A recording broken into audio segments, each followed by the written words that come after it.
Welcome, welcome, crew, guys, gals, friends, fiends, foes, whoever may be listening beyond the omniverse tonight. Secure your bull hats, buckle down tight, and hold loosely as we soar over the rocky lattice on a rocky mountain high. Get sucked into the vortex of the four corners and settle down snugly at mile marker 420 in colorful Colorado. Saturday, March 8th, Sunday, March 9th for those of you across the pond and beyond. Good morning, good afternoon, and good evening to you, and thanks so much for joining us tonight on We Are Paradox Media's Late Night in the Rockies. I'm your host, TessaTNT, and we are broadcasting from the Mile High Clubhouse tonight. If you're listening live tonight, you may be listening to us on KPNL Radio, which you can find at KPNL Radio at kpnl-db.com. You can also find us live on Facebook under Four Corner Animal Investigations, or We Are Paradox Media on Facebook. Cannot live videos right now because of a story time we did, so we're grounded for a little bit. And then YouTube and Twitch as well under We Are Paradox Media. Make sure you must over there, give us a subscribe and leave us a comment, whether good or bad, on any videos you've watched or listened to. So tonight I have a treat for all my guys and gals out there.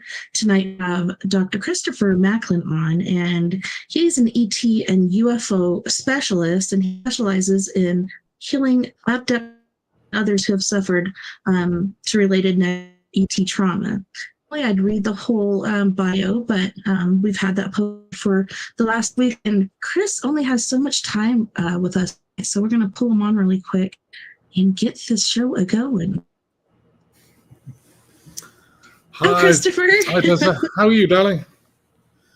It's good to see you, bless your heart. Good, how are you? Yeah, wonderful. I'm doing great. You too. Awesome. That's good to hear. Bless your heart. All right, so where would you like to start? Did you want to tell our listeners a bit about yourself and then on to other stuff, or it's totally up to you where you'd like to go? Yeah, just give a quick brief story. So, I was obviously born on this planet, spliced in at birth, as they call it. So my mother was abducted, got enough DNA to become a Pekizdet being, born as a Pekizdet being, didn't know at the time, of course. And then the day after, I got targeted. I had 8 strokes in hospital for a year. Great. Then a few years later, when I was 4, burnt my back really bad in hospital for another year. So I've been targeted all my life, now 290 times. Last year, I got targeted by the Vatican because I was talking about them. And what they do is they use low-frequency energy weapons and melted 2 cusps of my heart valve together. And I got really sick, almost died. So I couldn't heal it fast enough, so we had to have a heart valve replacement. So that was last October, so that was fun. So I've got the split chest thing and going on. And now we're back. We're still doing it, So you have to just focus on, it's important to stay. It's important, this work, and, I love it. I love being here. And, we work on a lot of people with different ailments, cancers, cystic fibrosis, DNA issues. We also work on the jab thing where we strip it out of the body. We've got a protocol, 36-week program where it separates all this nanotech and stealth pathogens and nylons and all the things involved with that out of the body. So we're pretty busy at the moment. A lot of people are sick, bless them, and bioweaponry. Have you heard about the fog that happened shortly after the drones and the orbs showed up, and then there was a fog all over the place, all over the world, that was making people sick? Do you believe that's UFO related, or do you suppose it could be a government sort of thing? Yeah, it's a government thing. They've actually created the fog, and what they've done is got drones around also to spray pathogens. It was a pathogen. I mean, you could smell it. It was horrible. We had it here, in fact. And they did some tests. They found some different pathogens in, based on influenza A and B, but worse because the new pathogens, the new flus the mucus is very sticky. So it's very difficult to get it out of the lungs and out of the bronchial tract. So we're finding that. That's why we're helping people who've got certain techniques, being able to sort of break it down and remove it. So absolutely. Yeah, it was crazy. Yeah, very much so. Yeah, I heard that it could have been, like you said, a government opt, and it was putting a virus out there, and different people reacted differently. But yeah, that's no fun. No, it's sad when you think about it, and they're still spraying these chemical trails, and they're making people sick as well. I thought they'd stop them, and nothing happened for about 5 days here, and then suddenly, oh, here we go, zigzag of the sky again, and you could smell them, and we've got a bit of bronchial stuff going on, and yeah, they're still spraying. I hope it stops very soon. I really do. Mm-hmm. Awesome. So, how did your interaction with aliens and ETs first begin? When I was about 4, I had the first ET experience, which is actually an Anunnaki. It's they live underground at the Anunnaki, but they can switch dimensions. So they're normally in the 4th dimension. They can switch here, but they can also shapeshift and take form of like a human being. That's why you get a lot of these human beings, but they can't hold it all the time. That's why sometimes when people blink, they have the reptilian eyes, because they can't hold that form completely. And yeah, I had one in the corner room. Dad, there's a, I can't remember what I said, reptilian thing or something. There's something in my bedroom. It's it looks like a dinosaur, because it was about 10 foot tall. And he comes running in. Where is it? Where is it? It's there, And he couldn't see it, because I can see through the veil, and it's interesting. Even here, we've got 40 acres. We're actually in the middle of the woods. And the other day, I was sitting on the porch, and I said to my wife, Mandy could hear things. I can see them and hear them as well. And so I was watching, and suddenly I looked through the veil, and there was a horse there, with a cowboy. And he looked back at me. You could see I was watching him, and basically just petting the horse. And then he got on it, put his hat on, and rode away. So there's a lot of activity on this property. I tell you, it's amazing. But that was my first experience. And anyway, he said, "Oh, bad dream, darling. Go back to sleep." So I was lying there. I think this thing's still there, and it was pretty snarly. So something just came out of me, like, "Get out of my room!" It went. I thought, "Wow, that worked," because on the, if you command enough energy, they'll leave. And so that taught me then that when other ones came in, I could remove them from the room.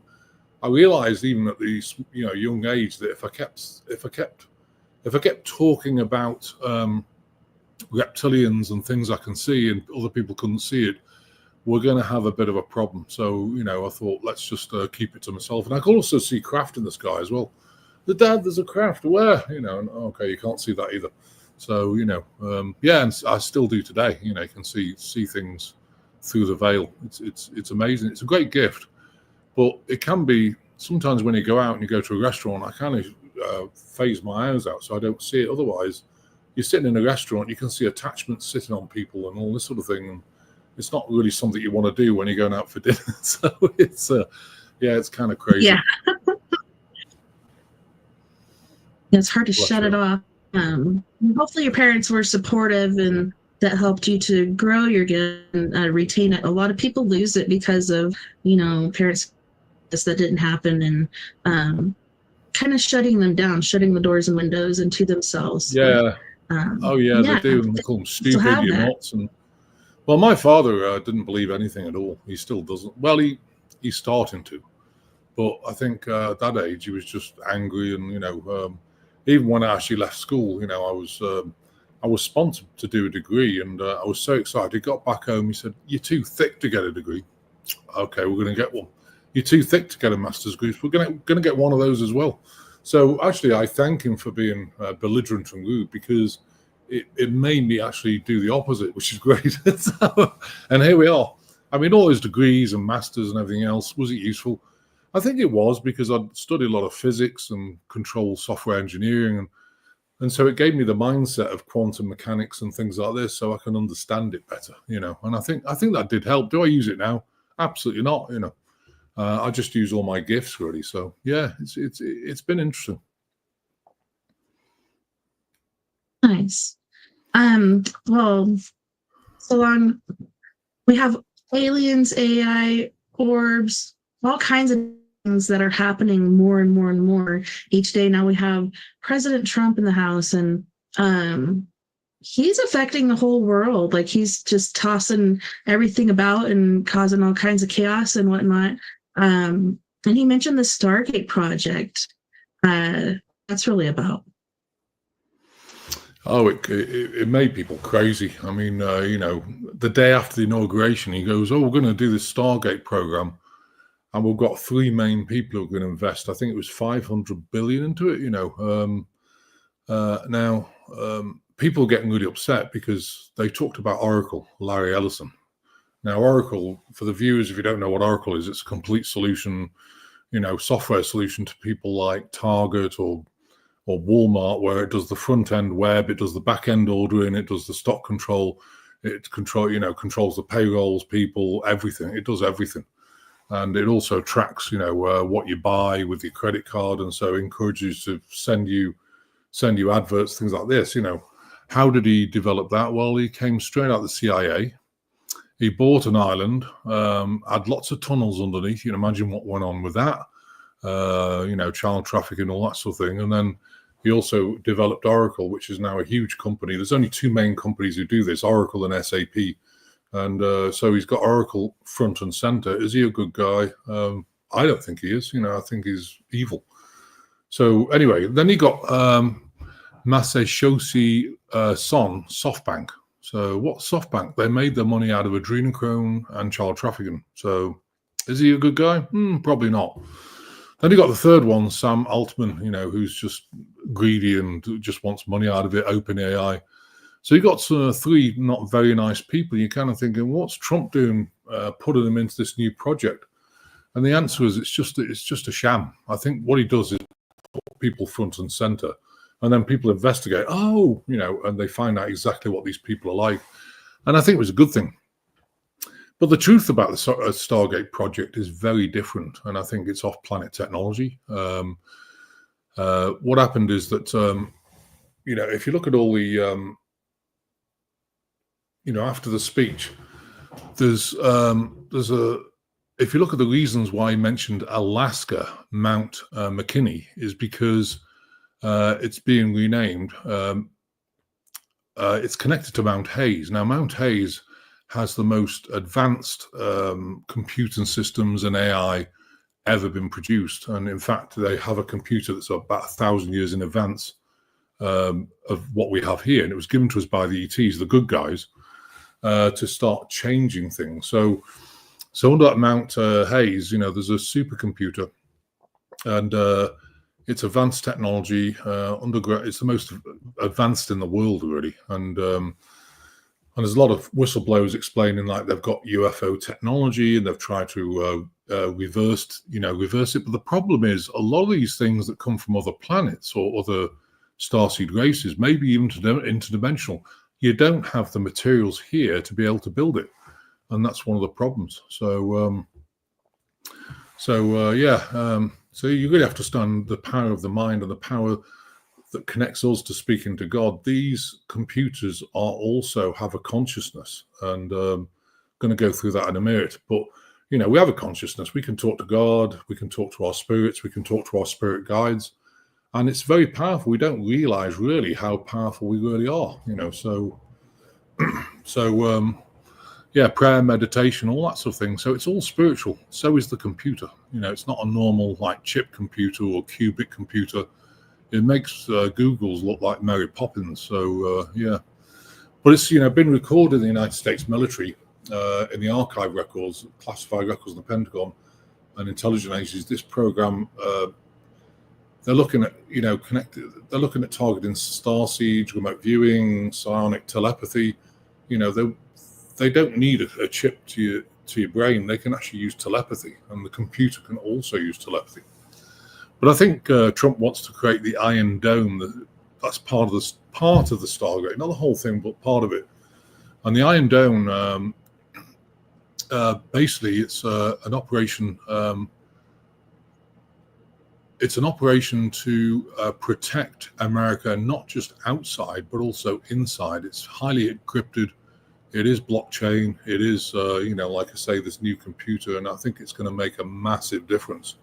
to technology, it's going to take a 1,000-year leap, which is going to be incredible. Are we ready for it? Well, it's here, so I guess we've got to put up with it. But so yeah, but the Iron Dome is like there's 3 classified things: CIA operation to remote view. Hundreds of people remote viewed. They were silenced because of what they saw. That was part of it.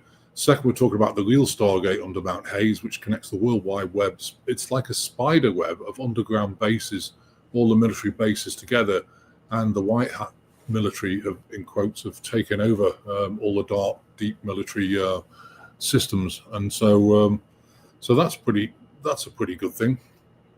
And third, you talk about the ultimate supercomputer, which is actually based on a plasma cube. So it's plasma. It's like the sun's plasma. People think the sun's just a hot ball of fire and gases.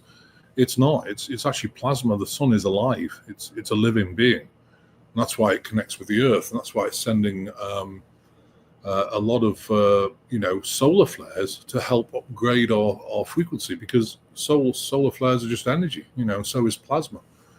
So it's a supercomputer. It can tap into computers without even connecting to them like we did before, and it can actually solve encryption because it's interdimensional.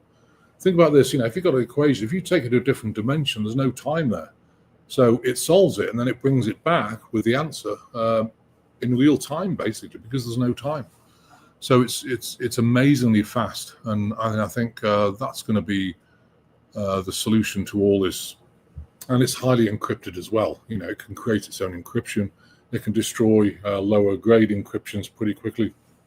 And that's why I think, if you look at it, they're auditing different places. You said, they're going to do the IRS, they're going to do everything else.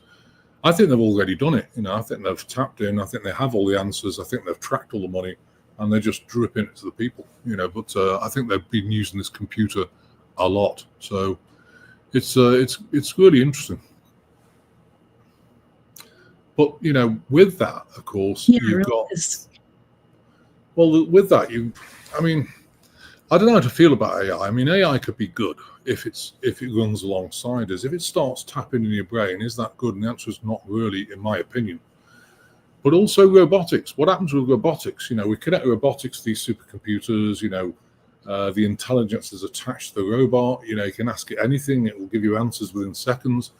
But what happens if they put some malware somehow in it? And goes, well, go and get a gun and shoot all the people at home. Then we've got a problem. So again, I've been in software, and it depends on the person designing the programs.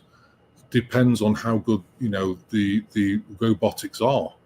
But you've got to remember, this supercomputer is designed off planet, so it's designed by benevolent beings, and it can't be tapped into. So that's a good thing. It can never be encrypted. The encryption can't be broken. Or the other thing about it is it gets its information, instead of ChatGPT and all these other things that troll the internet and get all this misinformation. This thing gets it, from another dimension where they've been watching us, so they'll have all the information already connected to another supercomputer. That means you're going to get the truth about the planet instead of a pile of old nonsense from the internet, and I think that's a good thing. I really do.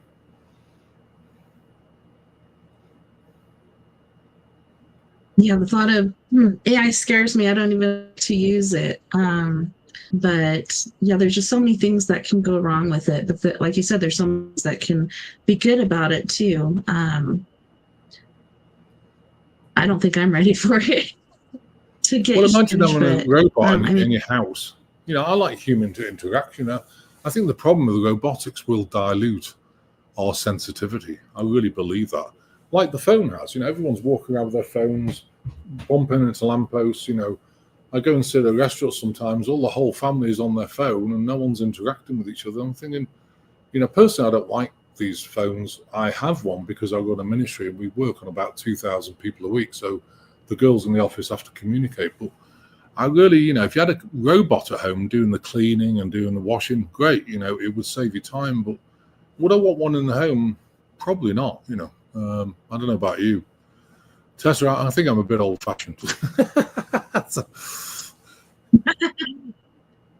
Yeah, it's funny. I didn't want a cell phone either, but I think it was 2004. My husband got one for me, and I was like, oh man, I really didn't want these. But it's very, very helpful. Having a robot do dishes and stuff, that would save me a ton of time. But I don't know if you saw online this new robot. It's so very human. The way it moves and everything, it doesn't even seem robotic. They had one hanging up in a bay or whatever, and it showed like the movement, and it looked like it had muscles and everything. I don't know. It's kind of like iRobot, very, very advanced. Well, I've even seen, I think, I mean, it's interesting because there's a lot of NCPs in this world, and NCPs are people born in pods. Because if you look at it, let me just go, I just want to share something with you. I think it's really interesting. Let me just, I don't think I can share it on the screen, but let me tell you what it is. Where is it? Gosh. Well, let's go through the population first since the 1500s. This is interesting. So the 1500s, we had 438 million people on this planet. So 1600s, that goes up by 60 million, 500 million. Okay. 1700s, it goes up to 610 million. Okay, that's 100 million more, 110 million more. 1800s, it goes up to 1 billion. So that goes up 400 million more. That's a big leap. So either people are getting fed up with the TV and whatever, or there's something going on. Now, 1900 to 2000, it goes from 1.6 billion to 6.144 billion in 2000. That's a huge leap. And there's no way, if you look at the average, they say the average is 2.1 children per family or whatever. Maybe some people, the Amish have about 11 or 12. We have some really great Amish friends, who actually built our house, and gosh, they've got so many kids, and they all built the house together. The two families, like, wow, this is amazing, and they're always smiling. They have something right, actually. But anyway, 2000, that was 6.144 billion. So 2024, 8.7 billion doesn't make any sense. That's gone up,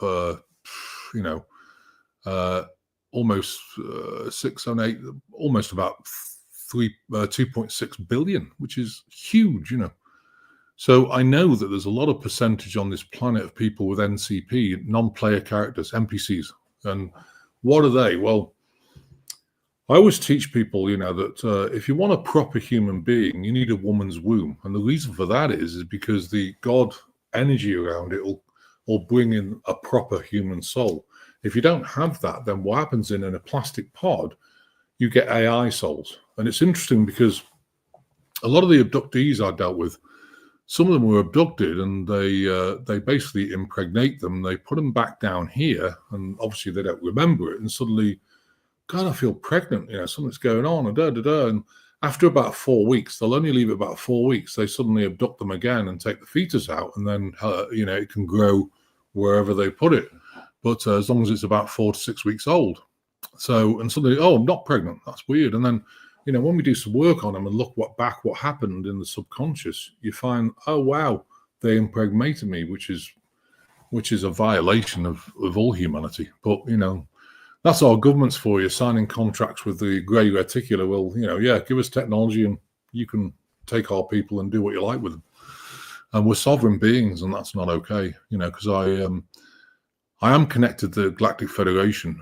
I chair it with two of the Melchizedek beings. And what's interesting is we had, in 2017, we had a meeting. What's violation education? So it's interesting because, you come down here, you think, well, if a reptilian attaches you, these attachments like Anunnaki, Draconas, they attach you, or Luciferians, and they affect people, they tap in the lower back, they send negative thoughts, and you get depressed. And because they sit in the abdomen, they bloat the abdomen, they hang on the shoulders and neck, they're always tight. And the lower back, where they tap in, the L4, L5 disc starts to bulge after a while.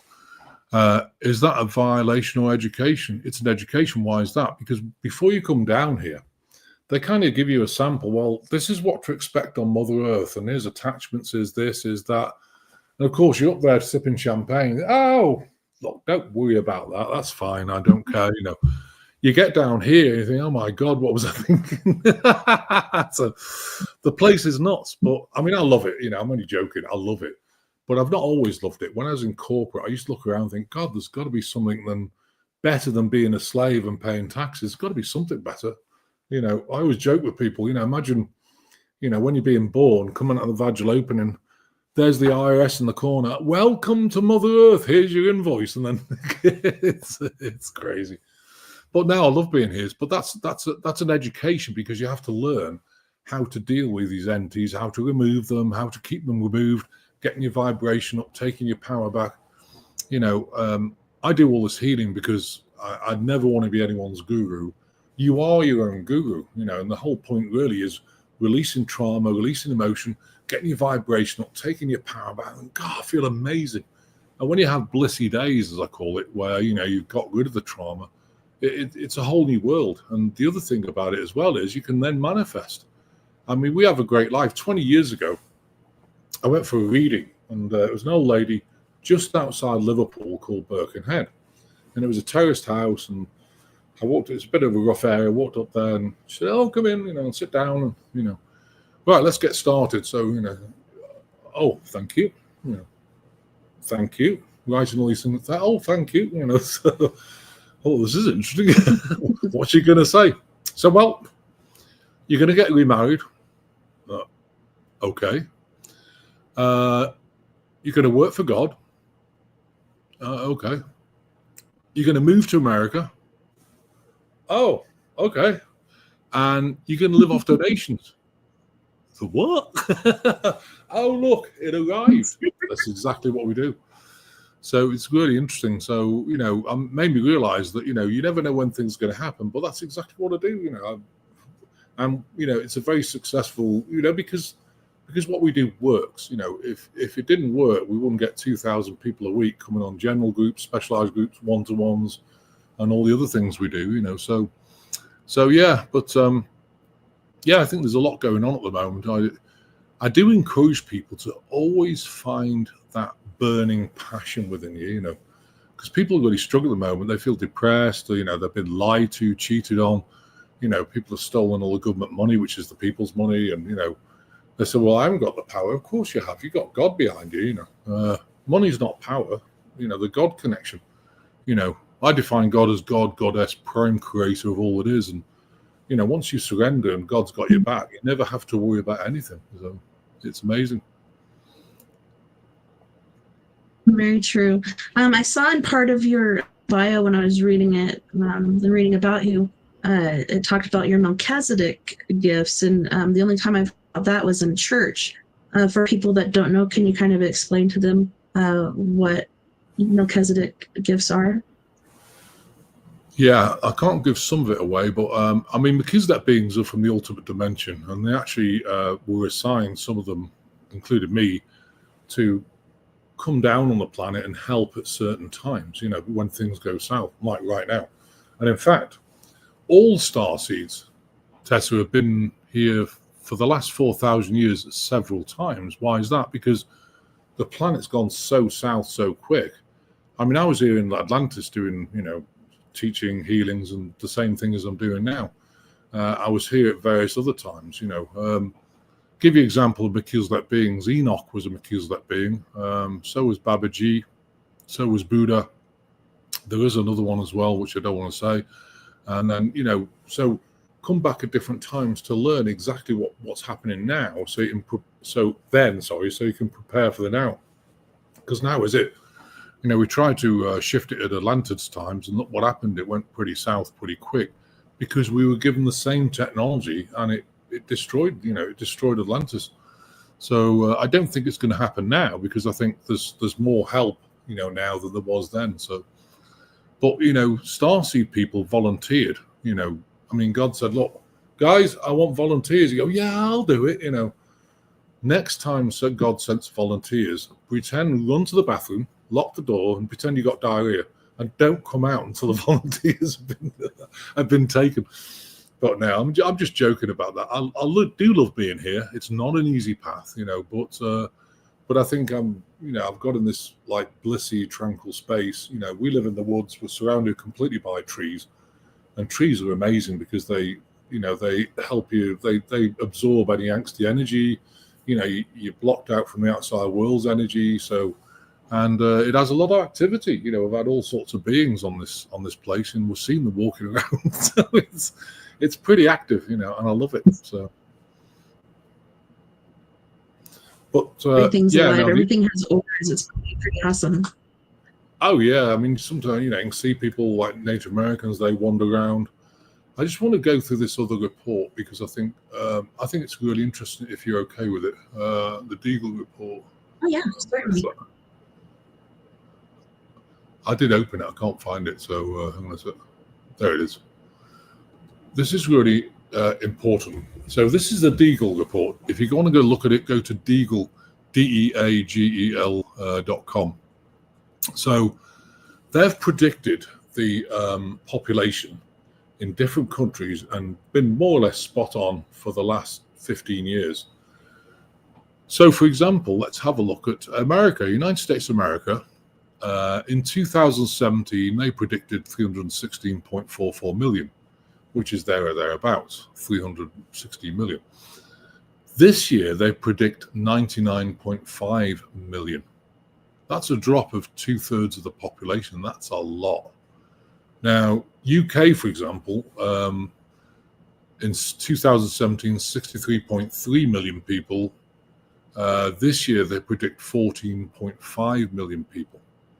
That's a big, big drop. So I just want people to know that because through the various bioweaponry and different things, and also NPCs as well. NPCs, if you shut down the AI thing, they'll pass away because it's an AI. It's not a proper soul in your body, So that's just an important thing to think about. I don't want people to be shocked if the population, that's why I think they're producing robots, because there will not be people on the planet to do the work. So, they need them on farms, they need them in mass, production of cars, they need them all over the place. So I think, unfortunately, robots are going to be a thing in the future that we're going to have to, live with. So.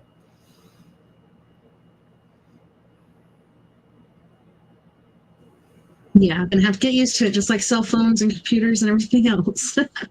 Yeah, I know. I know it's hard, I mean, I'm just old school. I really am, I mean, yes, I was brought up with computers, but I think this AI is dangerous, But that's the whole. I mean, the other thing about Stargate. I mean, the real Stargate is a natural. It's ancient technology again, but Stargates are basically just doorways where they punch you through time and space. They create a wormhole, Stargate to Stargate, so you can walk through it and you'll be on another planet, or you walk through it, you'll be in England in my dad's front room, and we'll have dinner, within seconds. So they're also Stargates, but this project is called Project Stargate, which is interesting. But I think it's there for a lot of reasons, and I think really to protect America, So so it's interesting. Yeah, very much so. Yeah, and a thing about shifts, like supposedly our world shifts like a bit, and I don't know if that's related to the Hadron Collider or what's going on. There's been a lot of changes, like small little bitty changes. If you notice, it could even be in your partner. It could be in things that you knew before that are now changed. What do you think about that? Do you think that is connected to the Hadron Collider, or is that just naturally happens, or as time goes by, it's actually happen? Well, the Hadron Collider actually taps into the dimension where these entities are, so it creates a portal where they can easily get through, and so they're coming through in droves. And that, what I've noticed over the last, 3, 4, 5 years is that, the work I do used to be a breeze. When we used to do it before this COVID-19 thing, it was a breeze, and I used to do it. People were a lot happier and everything else. But since 2019, people have gone south. It's now quite difficult. And I think it's also that these entities are coming through, these attachments. What entities we've got? Anunnaki, Draconian, Luciferian. You've got snake beings, and then you've also got, one of them missed, Archons. Now, the Archons are to do with the vaccine stuff, the COVID vaccine, where the CRISPR technology splices your chromosomes It's not compatible with your soul. Soul lifts out your body, and therefore in comes an archon and takes it over. That's why a lot of people who've taken the jab, they become checked out, like there's nothing indoors, but aggressive at the same time. And because you're talking to a being, So it's interesting that, I'll give you an example of an attachment, if I can. Remember the case of Ted Bundy? He killed 36 women. I got very interested in that only because I wanted to know what drove him to do it. And I looked at the documentary. Right at the end, the guy was sitting in front of me, said, third party, how would somebody, not him, but how would somebody do that? And he, they did this, they did that, explain the whole thing. When he said, well, how would you do it? His eyes went absolutely black and he got really aggressive to the point where he had to stop the interview, which shows you that he's got a complete possession, because no normal human being will commit all the atrocities that he did, or even these child traffickers. So there's a lot of anti-attachments. There's a lot of NPCs.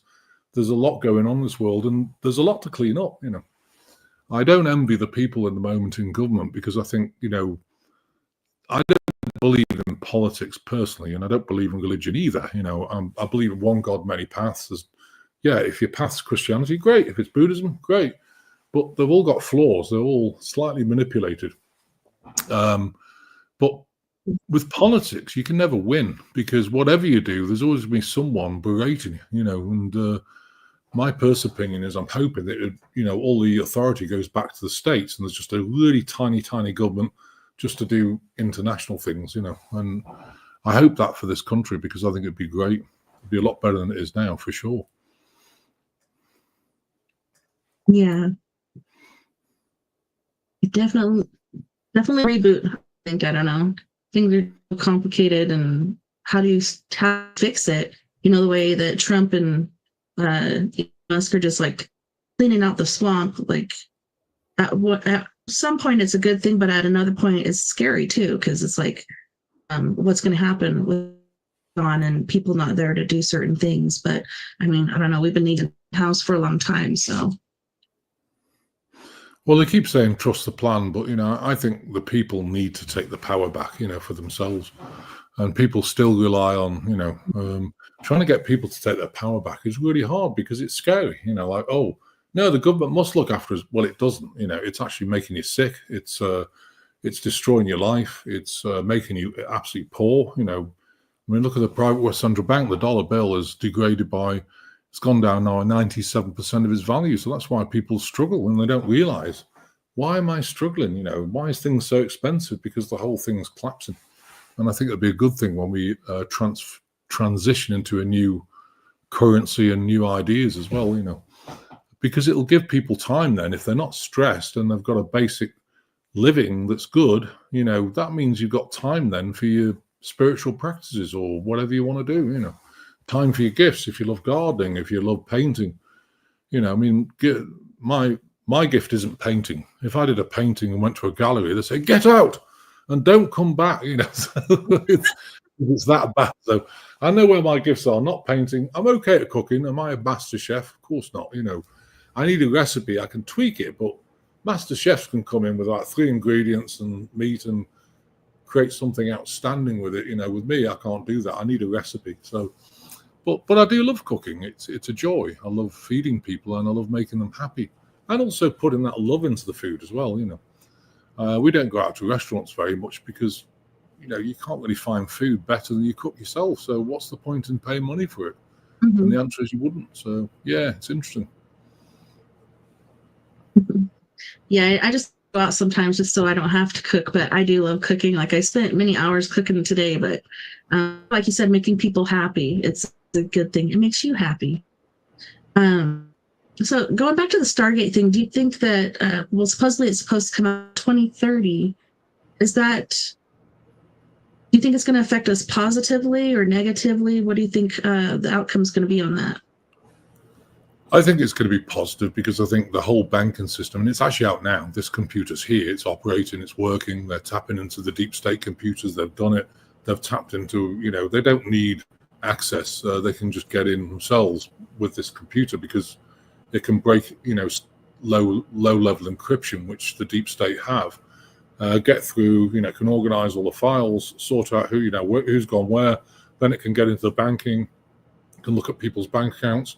And I think it's a good thing, because if you've been stealing money off the government, then you need to know where it's gone, so you can actually make it right and get these people to show up for their crimes, whether it's theft, fraud, or money laundering, whatever it is. And there's a lot of them in the government. They reckon that by the time they're finished, 96% of Congress will be gone. That's a scary number. But the other thing is, if you're on $170,000 a year or 140, how do you become a multimillionaire, like 20, 30, 40 million? You don't, not in 5 years, 6 years. You can't. It's enough to live on, but it's not enough to save that sort of money. So there's definitely other stuff ahead. So yeah, we'll see how it all unfolds. I think it's going to be positive initially. I think once the banking system, what do they say, the quantum financial, and this computer is true quantum. A lot of these other computers use qubits and everything else. Yes, it uses an array, but it's not truly interdimensional, in my opinion. And I think with this computer and with the new AI, not the stuff that's trolling the internet, trying to learn for itself and learning from lies and cheats, the new computers learning from benevolent beings who have supercomputers there where they've observed the planet. They know what's gone on, the truth about the history. And so when you ask about the history of the planet, with the new AI, it's going to tell you the truth. And I think that's a great thing, because, when I went to college, we had to, when I was younger, about 4 weeks ago, so, okay, 5 weeks ago. So, but when I was younger, when I went to university to do my master's degree, you had to go to the library, book the books, because we couldn't afford to buy them. And then you got them for a week or so, and then you had to study and then take them back and get the next lot. Now everything's available. And I think with these new computers, you can just ask it anything; it'll know it instantly. It'll be incredible. But I hope it doesn't distract people where they just rely on that all the time, because you need to use your mind. Otherwise, your neurons start to die off, because you need to exercise your mind as much as you exercise your muscles. So people still, in my opinion, need to do stuff, but hopefully they'll focus on spiritual practices and be connecting to their, starseed families or whoever they're connecting to, and start doing a lot more spiritual practice and get themselves in a really high vibrational place, because you'll have the time. You'll have they're supposed to wipe all debt out, everything. The IRS is almost gone. Trump's put it on pause for 90 days. It sounds like it's finished. So, if that's all gone, there's no taxes to pay. You get a basic income, you can work, and if you're retired, you don't have to work. And, what a great life it'll be if you can actually afford to buy things instead of getting credit for them. I think the new world's going to be great, especially for spiritual people who love to spend time, like me. I spend the whole day in the ethers talking to Pakistan beings and working on psychic surgery for their bodies, and getting them in, doing different things. I work all day at that. So, I spend a lot of our time in the ethers. It's amazing. When I come back, Mandy won't let me drive, my wife. She said, "You're not focusing enough." And it's true, I'm not, So it's incredible, but I love it. I love it. Yeah, it's important to do love, I think, not only for your happiness, but for your health and your family and everything. Yeah, money's overrated, but yeah, as far as taxes, from what I understand, we're not even supposed to have those. Like, taxes are really illegal. So if we can go back to, having taxes, that'd be great. My dad used to say, the only thing certain in life is death and taxes. Yeah, that's true, actually. Death and taxes, Well, if you got rid of one of them, death's, you never die anyway, you just transition. But, taxes is just, to me, it's like being a slave to a system where, and look at where the money's gone. Most people don't agree with where the money's gone, transvestite basket weaving in Nepal or something. I don't think we need to fund that. I'm not being disrespectful to transvestites or anything else, because I have a lot of gay people, but I think it's wrong to create all these things that that really aren't good, especially for the kids. to me, LGBTQ should never have come into schools. I think it's wrong, but that's just my opinion. So, I think kids need to be left alone. And so, but I'll be glad when the transition happens and they sort all this child trafficking stuff out, because I think people don't realize how big that is. Yeah. And again, they're tapping in the computers, they're getting all the people. It's like the Epstein list. Where's the Epstein list? Where's the Epstein list? If they release that, it's a lot more than just, a few people in Hollywood. It's most of the world leaders. So if they release that, it's going to create a real problem. So, they're obviously, you've got to spend time deciding how you deal with it before you actually release it. Otherwise, it's going to create chaos. So, people don't realize how much is going on behind the scenes. It's crazy. Yeah, it's pretty sad and scary. I don't know. I'd be happy if it were gone. Problem for them, not a problem for me. But yeah, it will be chaotic if it happened. But yeah, a lot of stuff is coming out. People that thought they'd get caught or never get convicted are being caught and are convicted. So it's like we're turning a leaf and getting into all that stuff and getting rid of it, which is very important. Our kids are very important. Oh yeah, they're most and the next generation, and I feel for them actually, because I know quite a few kids that I've helped, and they've kind of struggled with their way advanced of the time they've been here. They're born here, and so when they get in their 20s, I mean, Mandy's brother, he's 20 actually. He was born later, a lot later, of course. But what's interesting is that he's really advanced. I mean, he's really up there spiritually, but he's depressed because he looks at the world thinking, this place is nuts. What have they got for their future? They don't want to go in a corporate job because they don't.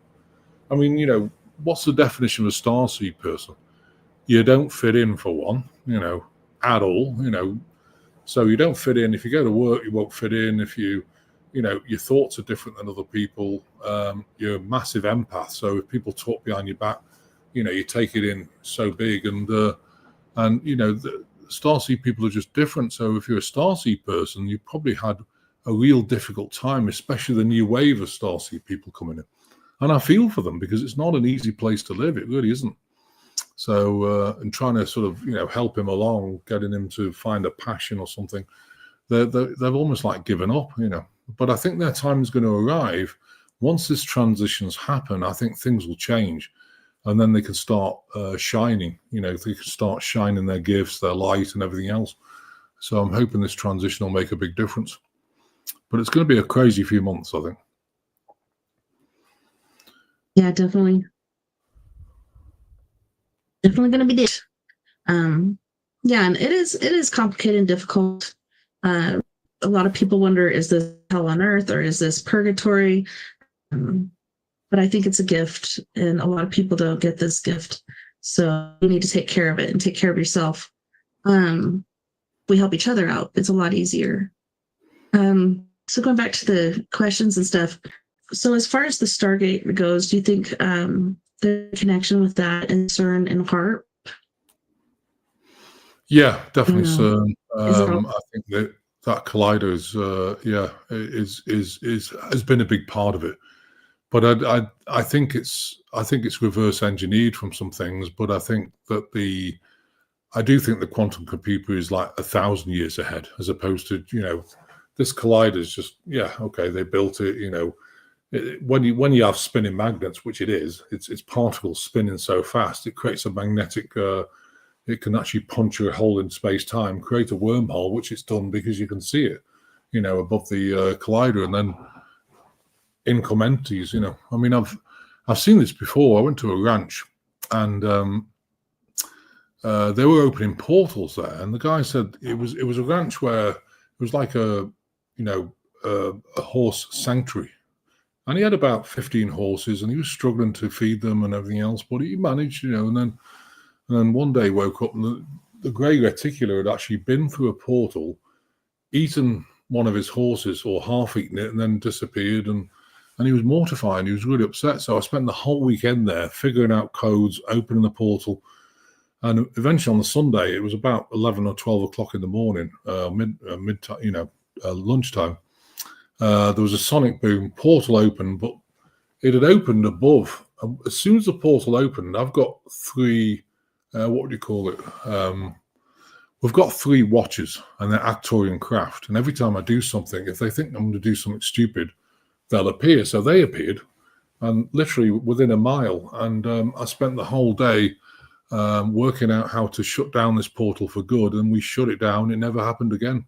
So it was grey reticular. But and then as soon as I shut it down, the craft disappeared. You know, but it's funny because as soon as the craft appeared, along come military helicopters. They gave my wife birth, but they were flying around them thinking, what do we do with these things? You know, so that took about 5 minutes to scramble them, but they didn't touch them, you know, which is good. But by telepathy, I said, what are you guys doing here? And I said, well, making sure you don't do stupid stuff, you know. Okay. Because they know me. If a portal was on the ground, I'd walk through it, and then you never know where you're going to end up. So, yeah, it can be crazy. So that was an interesting experience. But yeah, so, you know, portals do exist, obviously Stargates. I think the technology of the future, to be honest, including in the Stargate project, is Stargates, where you'll just have like a thing in your house, you know, you switch it on, it'll open a magnetic portal, you know, you put the coordinates into somebody else's, like 4,000 miles away in England, and then you walk through it and you're in their front room, and then you have dinner with them and you can walk back through. Good thing about it is if you have a tipple or two, you can't get done for speeding or anything else, because it's just great. I think that'll be the main mode of transport. Because if you think about it, you know, people point out, if you look at aviation, it hasn't really advanced that much in the last 60, 70 years. I mean, yes, after the jet engine, the gas turbine engine, nothing's really changed. And you know, technology's moved on so fast. We've even got anti-gravitational technology. So I think eventually you'll have, you know, things where you can just fly around. You know, I think they'll be navigated by AI and GPS, because, of course, if people are flying around, they're going to smash into one another unless they're, you know, unless the thing's controlled. But I see that coming as well. I see free energy. You know, Tesla coils. If you put them in your you can create a Tesla coil, it'll give you enough energy out the universe to power your house forever. And there's plenty of it, you know. They call it, you know, it was in the periodic table, ether, it was called. The ether kind of plasma, you know, universe energy, you know. And they took it out, which is really interesting. So, at the periodic table. Yeah. So, they didn't want us to find it. Really? Yeah, and I know we used to use it. A lot of houses and stuff that were built back in the day have little, you know, things at the top with the little coils and stuff. They're free electricity, but they want us to pay for it now. So yeah, they got rid of all that technology. A lot of his stuff that Tesla created is missing. There's a town here, a little neighborhood outside of Rico, Colorado, that runs off of Tesla energy. It's pretty interesting. They have their own little community there. But it'd be so nice to go back to that technology. Oh yeah, and you know, it should be free as well. You know, everything should be free. You know, basic things like electricity. Yeah. I mean, it's available for everybody, but it's coming. I think they made a lot of these units. I mean, the unit's only this big. You know, so big, and it can power your whole house. You know, 500 amp house, 110 volts. So that'd be great, because you just plug it in, and then they can put it in cars, so you can drive miles without even having a battery. I mean, I just don't understand why they're doing battery cars, because they're so unstable. I mean, I'd never put one in my house, because it could just explode and burn the house down. So for me, I'm not interested. So it's yeah, I think I'm surprised they haven't brought this technology out, but I'm not surprised. It's like oil. They say it's fossil fuel. It's actually not. It's actually the heart. It's the blood heart of the planet. And it actually, like your blood, if you take a pint of blood out, you know, it'll regenerate within, you know, 3 days. And that's the same with the planet. They call it black goo, you know, and the Greys brought their black goo from their planet, which they destroyed here. So it's a very tumultuous. It's got consciousness. So you know, oil is black goo. It's got a consciousness, and it's the blood of the planet. That's why they want to tell people, oh, it's going to run out in 50 years, 100 years. Has it run out? That would be a note, because it's regenerating itself. You know. So that's an interesting concept. So they kind of lied to us about the fossil fuel. It's not fossil fuel. But trying to tell people that is kind of difficult. It's really interesting. It's hard for people to unlearn things been taught. It is actually, yeah. So as far as the Stargate, with going back to cars before we go back to the space, there's some man. Where are they? They're in another country, but they've created this electric car that you don't have to have batteries and stuff. It just basically you do have one for storage, but you don't have to recharge them. It charges as it runs, which is how it should work, Yeah. But yeah, that's coming out. Has been out before, I'm sure. I mean, I think we've gone through loops in history, like where we've had technology gone back to the beginning, Yeah, I don't think it's going to Stargates, happen. like, do you think that was yeah. You think Stargates were here before? I've seen Oh yeah, yeah, pictures yeah. could be They've been here for many hundreds of thousands of years. There's some in Tibet. There's one underneath the Sphinx. There's one in England. Sometimes you don't see them. They're kind of invisible unless people have got the DNA to trigger them. And that's one of the things, with these Stargates. If you've got the DNA to trigger them, if you go near them, they'll kind of just switch on and suddenly they'll just appear.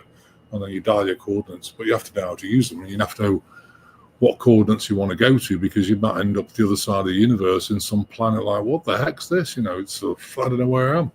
And so, it's very important to get to learn how to use them. But they've been using them for many, many millions of years. Different races for sure.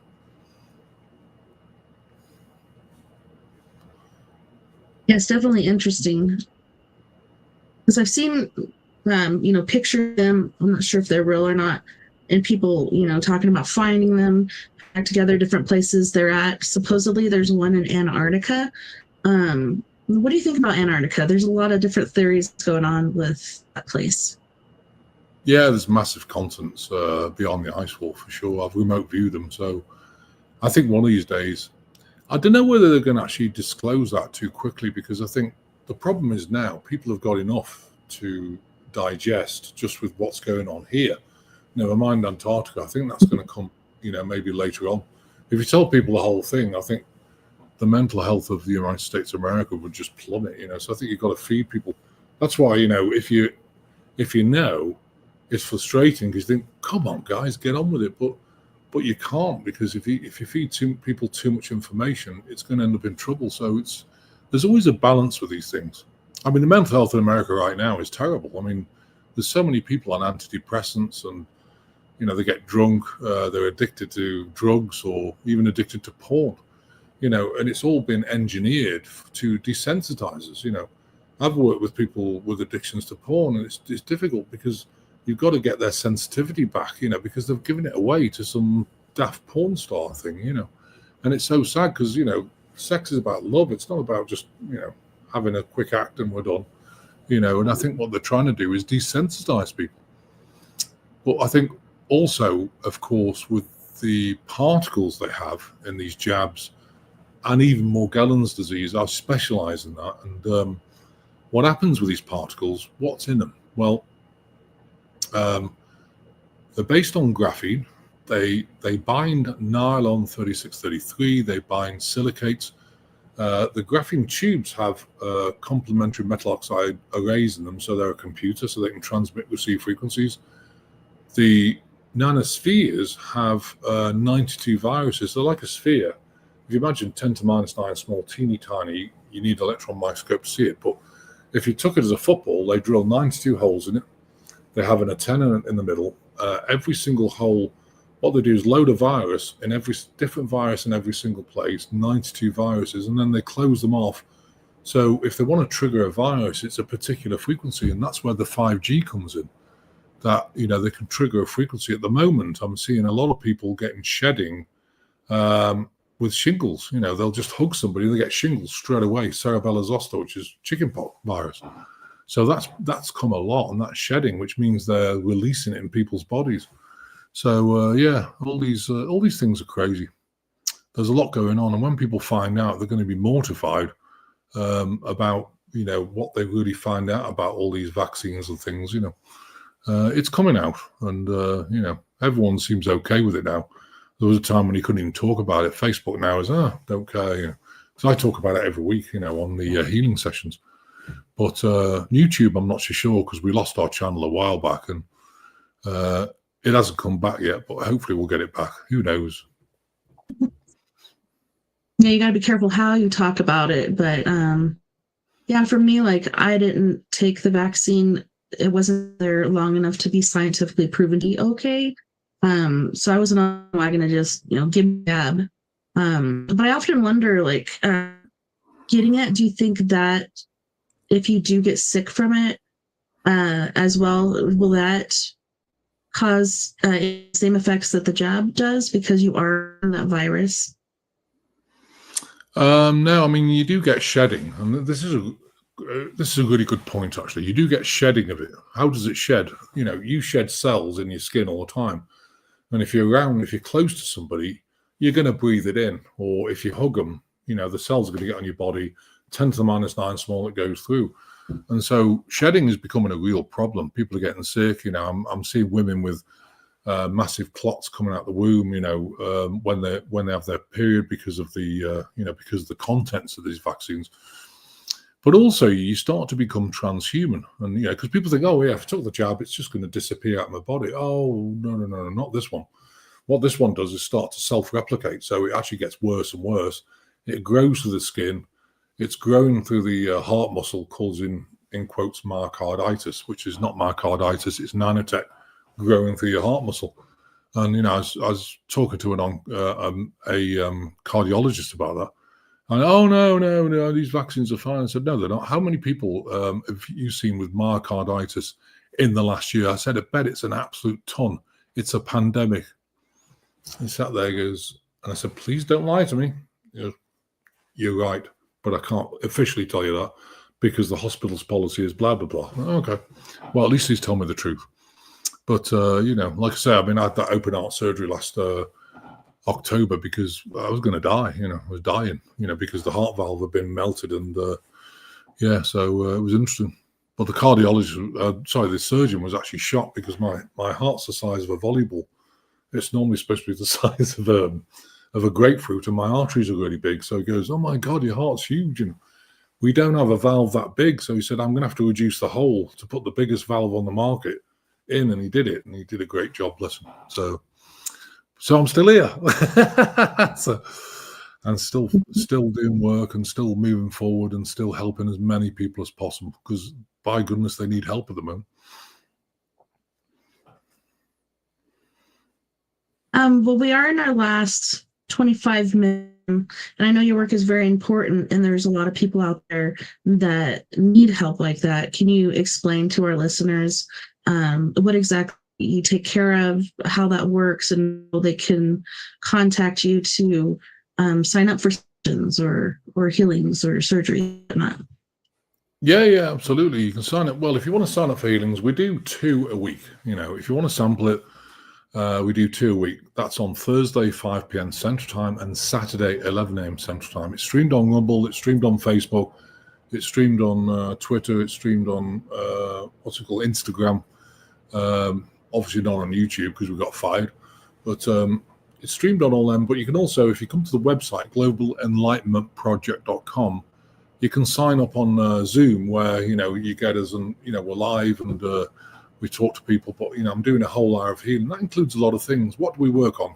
Cancers, all forms of cancers, cystic fibrosis.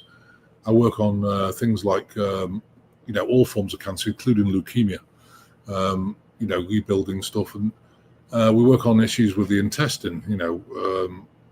Diverticulitis, leaky guts. We work on things like the pancreas. A lot of people now are having pancreatic enzyme deficiency because emotion bleeds in the pancreas. It's not producing the enzymes. We work on bones. We work on scar tissue. We work on lungs. COPD and asthma, the same thing. If you have pathogens in your bronchial tract and lungs, they just grow and you get more mucus, and eventually, you start off with maybe asthma, or you breathe and it's hoarse, and then it gets worse and you can't breathe through your mucus, and that's COPD. It's caused by pathogens. So we have ways of getting rid of that. Now, the biggest one is the what I call spirochetes and nanotech, which is Borrelia Lyme, HIV/AIDS, Agent Orange, Morgellons. If you have Morgellons disease, the nano disease, you have Lyme disease because the stealth pathogen is bound to the particles. And then you've got COVID vaccine instruments, I call it a bioweapon, which has got everything in it. It's got everything: spike protein, HIV microinserts. It's got nanotubes, nanospheres. It's got glycoethylene, even, which is radiator fluid for the car, and hydrogel, which those are the elements that stop the immune going after it while it's sinking in your body. So we have ways of stripping all those out. Well, how do we do that? Well, we have a protocol. It used to be 22 weeks, but it's now about 35 weeks because people's metabolic rate has changed. So what we can do, this is a Melchizedek thing. The Melchizedek beings did create the Akashic records. So I can split the timeline in two in the Akashic records that you're on right now. So you go on a path of divine alignment, complete wellness, where all the particles, stealth pathogens like Epstein-Barr, bacterial mold, parasites, necromancer, anything like that, is eradicated that timeline. On the other timeline to the sun, what we're doing is we're separating all those things out, like spirochetes, stealth pathogens like Borrelia Lyme, HIV/AIDS, Agent Orange, Morgellons, and also the COVID jab instruments. We separate them and lock them on a timeline to sun. So as time goes on, it separates out the body. It's the only way to get rid of it, because people say, well, drink pine needle tea or use some herbs. You can't. Why is that? Because the stuff actually becomes part of your tissue. It's growing in your body, in your tissue. So you can't just rip it out. You have to separate it out in a way that the rate is slower so you don't bleed out. So, and then, then we actually do a DNA change where what we do is they repair all the DNA, all the cells in your body. They start with the first cell where life began, repair the chromosomes, connect the helix together, reset the DNA of that cell back to the blueprint in the Akashic records, then the cells around it, then the cells around it. So that takes about 15 weeks because you've got billions of cells. And once you've done that, your DNA is completely changed, which means that your soul is totally compatible with the light body of the DNA, which means your God connection's off the charts. DNA, RNA, and immune system is all connected, so immune system's up there. And it means you feel really well. And I've seen we've got rid of so many people with the jab problems and everything else. It's just untrue. So we specialize in that as well. So there's so many different things we do. And just, try Thursday, 5 p.m. Central Time and Saturday, 11 a.m. Central Time. We're here to help people, and we're here to, help them get all this technology out of their body so they can get back to their sovereign self. I think that's really important.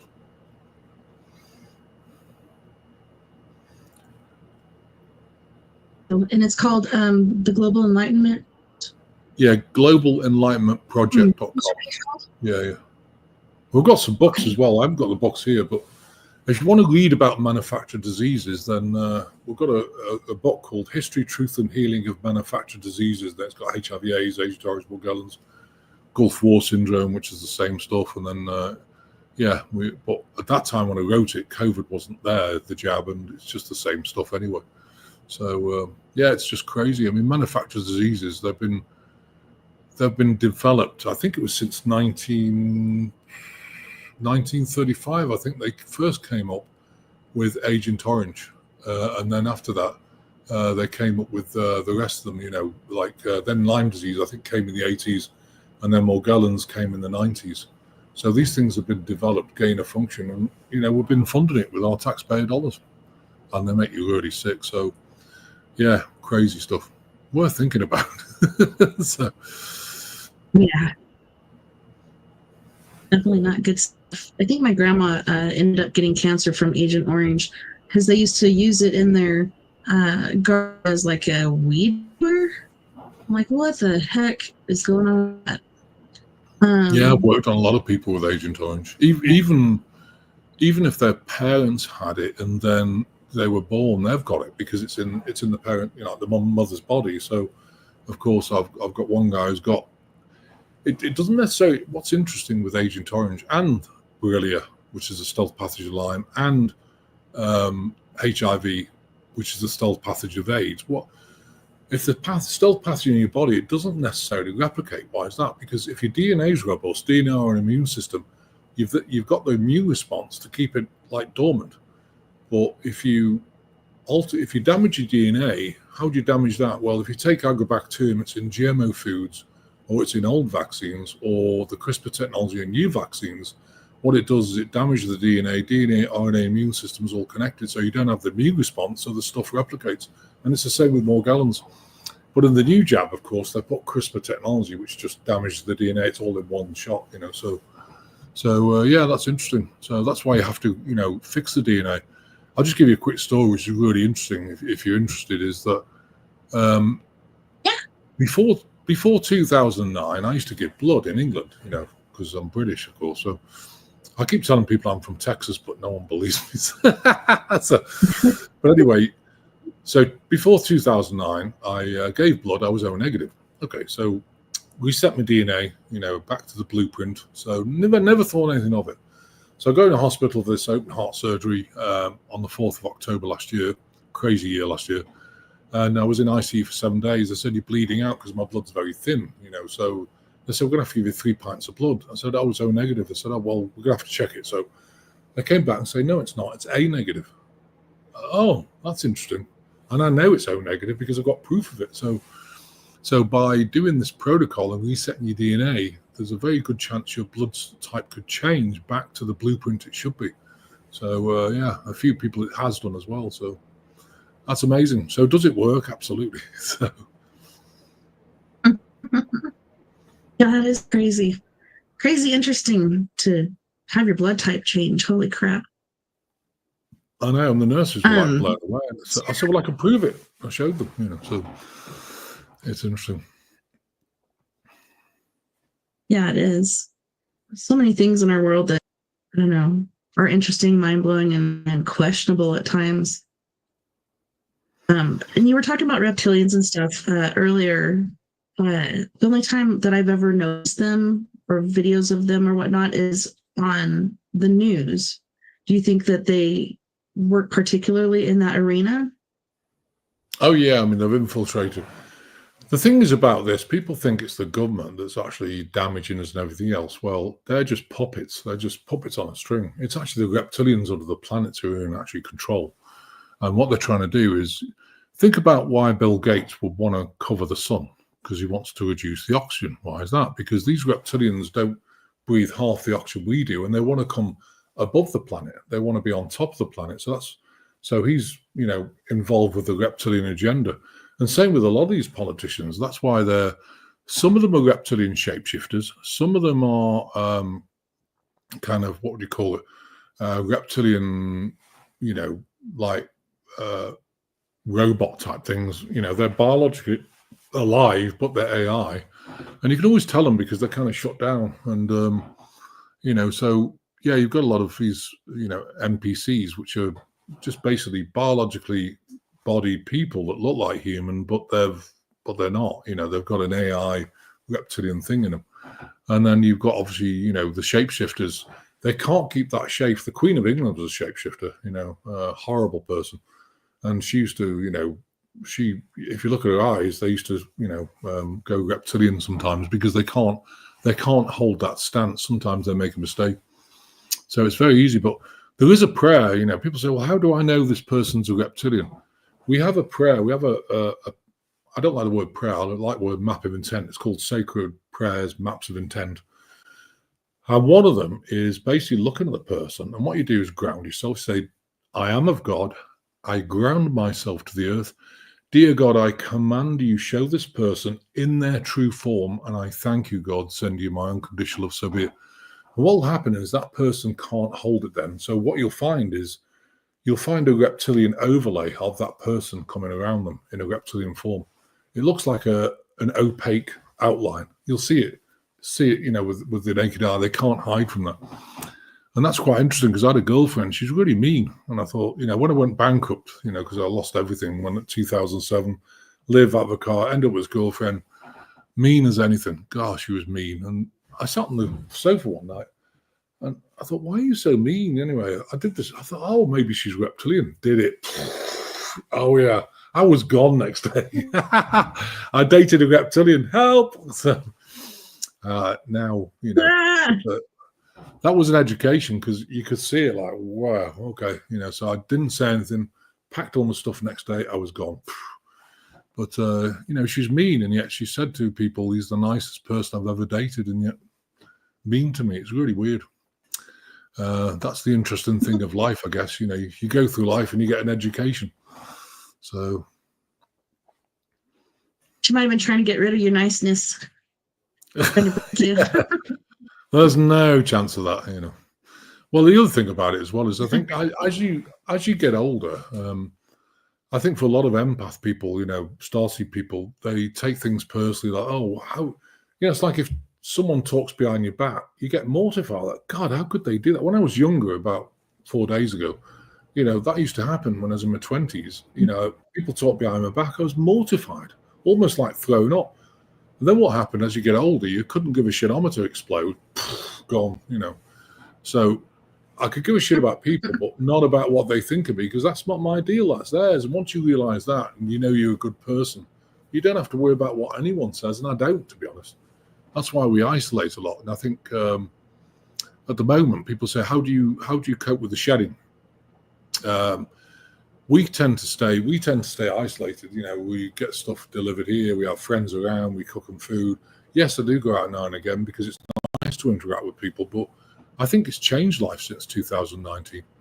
But there is a prayer, again, a map of intent, where if you do it, it's called the 27 Esoteric Merkaba field prayer. If you say that prayer before you go out, it creates 27 Merkaba field, an esoteric Merkaba field, which is a high vibrational sacred geometric structure. It will stop the shedding as long as they don't get within 2 feet.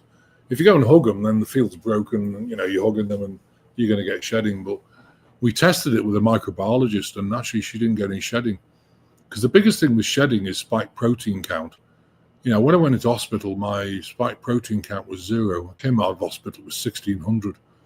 If you've had the jab, it's about 25,000. So I did get a lot of shedding, but I'm getting rid of it.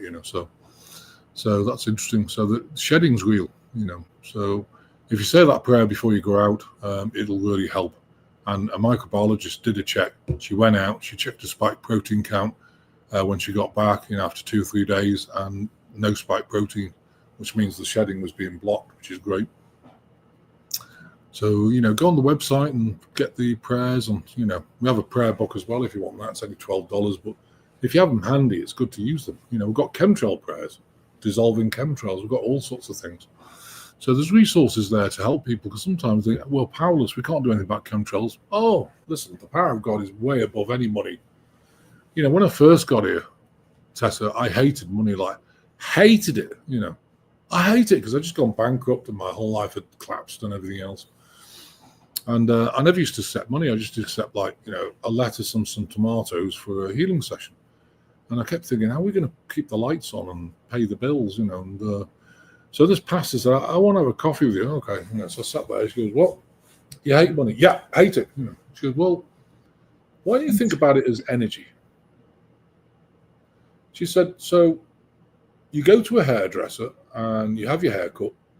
Can you pay in tomatoes or lettuce? No. Can you pay in a chicken or two? No. What do they want? The dollar bill. And she said, but what's the difference? They're both energy. They're both exchange energies. What's the difference? There's no difference. And I learned from her. I thought, yeah, you're right. And ever since then, I've been okay, And I just view the dollar bill as like an exchange instrument. You can use it for good or evil. People say money's evil. It's not really. It's just the way people use it, or even where it's come from. If you can take dark money and turn it to light, you're doing a great thing. So yeah, I got over myself with that, but it took a while. That's a.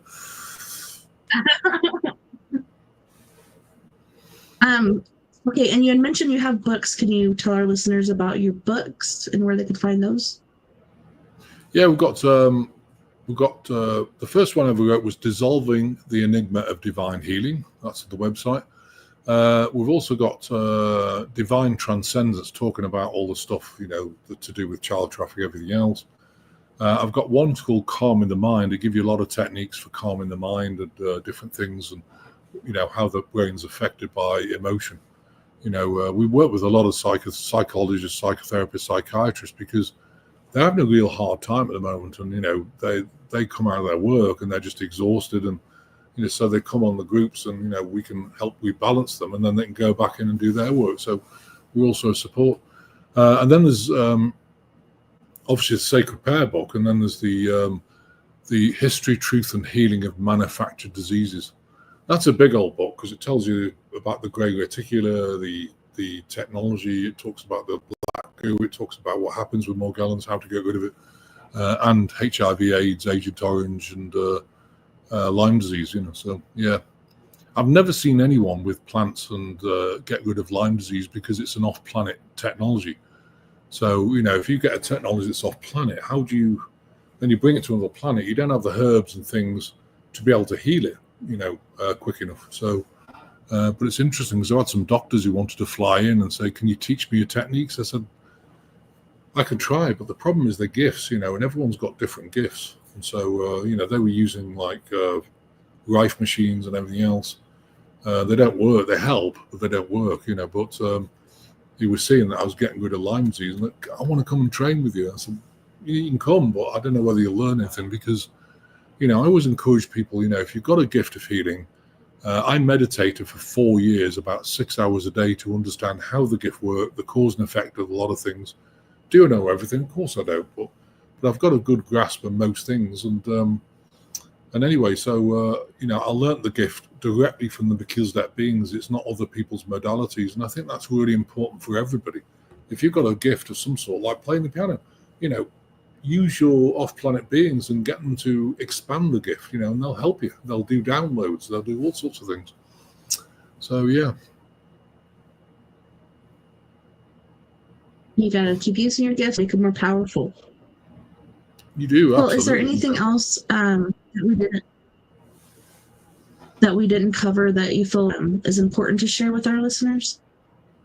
No, I just encourage everyone to find something that's going to blow your socks off every day, something, that's going to give you absolute joy, like cook a great dinner, or take your wife out for a meal, or, plant those plants in your greenhouse, or get on with that painting, do something, because people say, I don't have the time.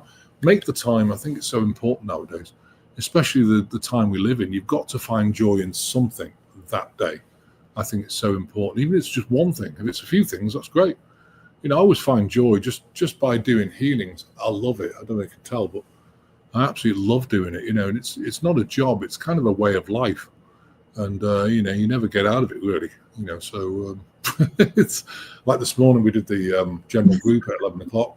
Do you get a lot of time off? Not really, but it's not intense. You can do it and then you can go relax, and, and I love doing it. So find that burning passion within you, and really focus on that, and meditate with your starseed family and try and find out who they are by dowsing or something. And once you found them out, talk to them, clear your mind, meditate, talk to them, and they'll talk back. But sometimes this might sound brutal, but they don't talk to you straight away. Because why is that? Because they don't waste their time with people who aren't committed. So they'll want to see you committed. I mean, when I was first meditating, I meditated for, it's got to be about 6 to 8 weeks before they talked to me. And I kept doing it every day, nothing. Doing it every day, nothing. After about 6 weeks, I said to them, well, look, I'm not going to stop. So you might as well start talking to me. I'm committed for the rest of my life doing this. And then after a few days, bang, things change. Some crazy stuff started happening. And I could do some crazy stuff as well. I was getting downloads. Weird stuff was happening in the room. I remember one day there's a vortex. It looked like massive raindrops.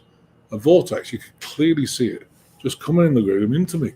And I was laying there thinking, what the heck's this? It was just a vortex of energy. But it was crazy stuff, crazy things. And after then, I never looked back. And now, like that lady said 20 years ago, working for God, I live off donations, and I love what I do, what a blessing that is. So awesome. So super important. For those of us that are Stargates or healers or whatnot, what is a good way for them to give back to themselves? Because that's something that a lot of givers for granted, is taking care of themselves. Yeah, you've got to take care of yourself. You've got to take time out. I mean, one of the things I do for myself every week is I do a chiropractic adjustment, because, of course, if you're talking to so many people and feeling their energies, you're going to ingest emotion. You can't help it. So what I do is chiropractic every week. You know, my back goes out sometimes 1/4 of an inch because the muscles tighten a bit, but I manage to release a lot of it. And then I go and get a massage to massage the muscles, to clear the energy out of the muscles and, you know, clear the muscles themselves. I do that every single week, and I think it's important for healers to do that, especially if you're doing a lot of work, if you've got a lot of clients. You know, even people with a few clients are struggling right now because the intensity of people is raised considerably from what it was 6 to 8 years ago. Like I say, it was a breeze 6 to 8 years ago. I could do 6, 7 days a week. Now I can only do about 3.5 to 4 days a week. And you know, I'm spent, you know, so yeah, look after yourself, you know, spend that time with yourself. It's so important. Very much so. I just want to thank you again for coming on and hanging out with us tonight and sharing all the important information that you have with us. Thanks, Tess, and thanks for having me. It's been wonderful. Bless your heart. Hope you enjoyed it.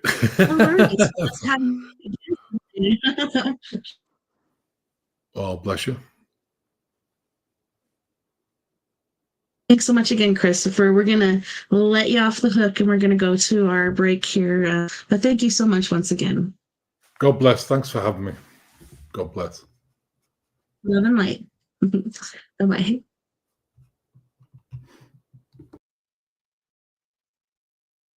All right. So we are going to go to our first, which is our only music break tonight. Tonight we did it a little differently than you because Christopher could only be here for an hour and a half. So we're going to 1.5 hour stints. So break we have the lovely and talented Miss Macklin Hay from Ontario, Canada. She's going to be singing Pins and Needles, Close, Mirror, Apps, and Devil You Know. You guys don't go anywhere. We'll be right back after this music break. Talking on pins and needles, everywhere on microscope. You keep stomping down on the ground while I've been stuck on this tightrope. I just want to say what I want to say without your sentence. I'm not willing to do the time when I'm innocent, and I'm innocent. Talking on pins and needles. Talking on pins and needles. I'm gonna hang it up, hang it up, hang it up. And I'm done, and I'm done, done. I'm gonna hang it up, hang it up. And I'm done, and I'm done, and I'm done, done, done. I'm gonna hang it up, hang it up, hang it up. And I'm done, and I'm done, done, done. I'm gonna hang it up, hang it up, hang it up. And I'm done, and I'm done. I'm done, done, done. Walked on my shelf, thin ice, with your blowtorch at feet. You won't ever see me beg, so take this tongue off your leash. I'm gonna say what I wanna say, don't need permission. Interpret it how you want, it's my decision. Talking on pins and needles. Talking on pins and needles. I'm gonna hang it up, hang it up, hang it up. And I'm done, and I'm done, done. I'm gonna hang it up, hang it up, hang it up. And I'm done, and I'm done, done, done. I'm gonna hang it up, hang it up, hang it up. And I'm done, and I'm done, done. I'm gonna hang it up, hang it up. And I'm done. I'm done, done, done. Dancing on shattered glass, kicking the pieces all around. My safety has been broken, this is now a hunting ground. Talking on pins and needles. Talking on been hate it up. I'm gonna hang it up. I'm gonna hang it up, hang it up, hang it up. And I'm done, and I'm done, done. I'm gonna hang it up, hang it up. And I'm done, and I'm done, done, done. I'm gonna hang it up, hang it up, hang it up. And I'm done, and I'm done, and I'm done, done, done. I'm gonna hang it up, hang it up, hang it up. And I'm done, and I'm done, done. I'm gonna hang it up, I'm gonna hang it up, I'm gonna hang it up, up, up, up, up. I'm gonna hang it up, I'm gonna hang it up, I'm gonna hang it up, up, up, up, up. I'm gonna hang it up, I'm gonna hang it up, I'm gonna hang it up, up, up. I'm gonna hang it up, I'm gonna hang it up, I'm gonna hang it up, up, up, up, up.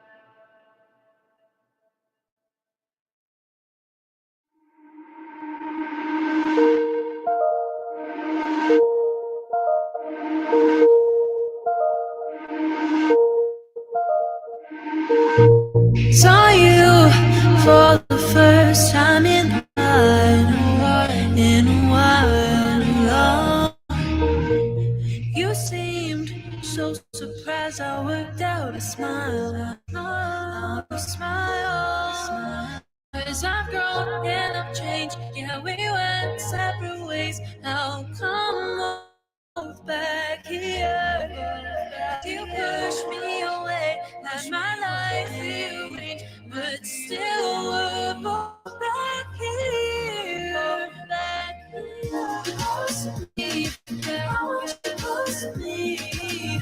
I can see that you want me. Follow me, baby, just follow me. Trust me, baby, get close to me. You know how to make me lose all control. I should know when I need to let myself go. So let it go. So let's go. Close to me, I want you close to me. I can see that you wanted me. Follow me, just follow me. Trust me, baby, get close to me.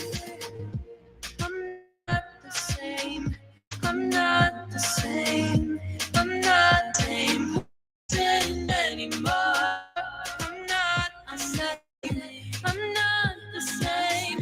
I'm not the same. I want you to me. I want you close to me. See that you wanted me. Follow me, baby, just follow me. Baby,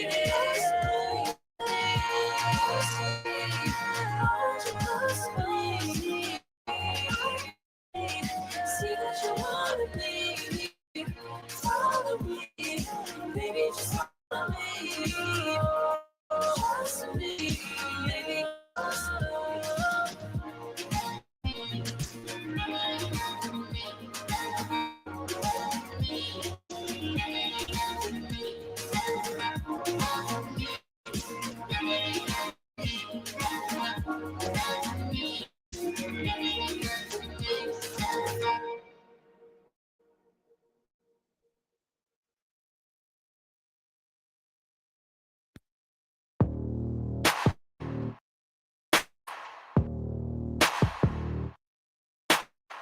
I dove right in,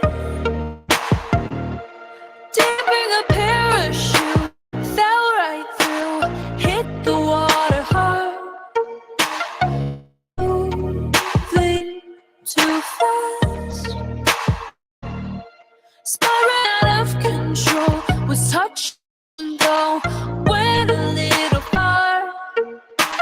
You taught a blind eye. I showed you how to keep your shoulder cold. No one walked away without scars. I've been digging through pieces. Your heart is a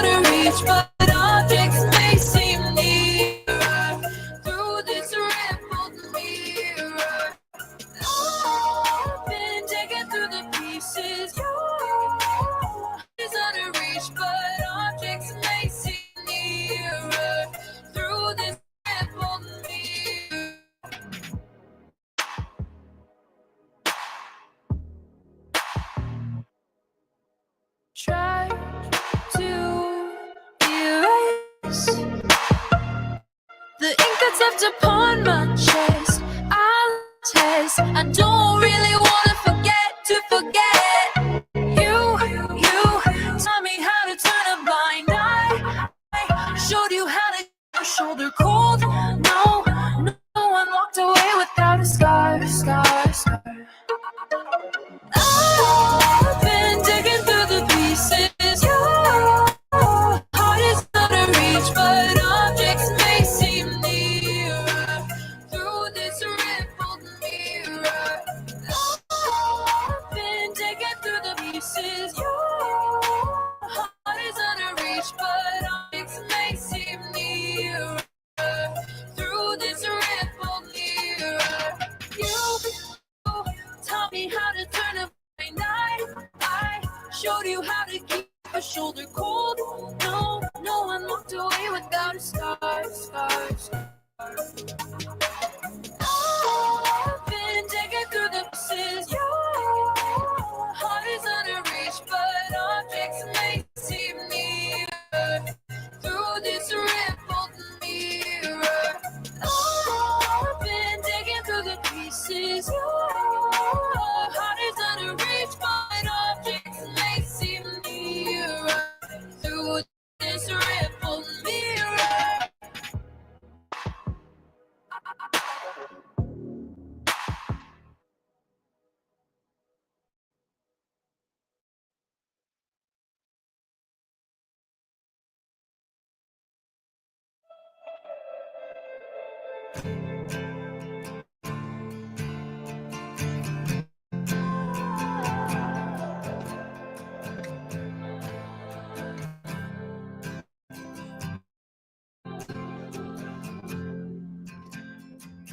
Where'd you go? You're running away. I know that it ain't easy. I see you're losing your mind. You're pushing away. Yeah, it's a mistake. Yeah, it's a making me check my phone to see if you called. No, I get nothing at all. I carry the weight of both you and me. I'm starting to break. I wish you could see what you're doing to me. What you do. Yeah, we're going too fast. Get your foot off the gas. Yeah, we're gonna crash. How it's gonna last when we all collapse? Yeah, we're going too fast. Get your foot off the gas. Yeah, we're gonna crash. How it's gonna last when we always collapse? Stop, when we always collapse.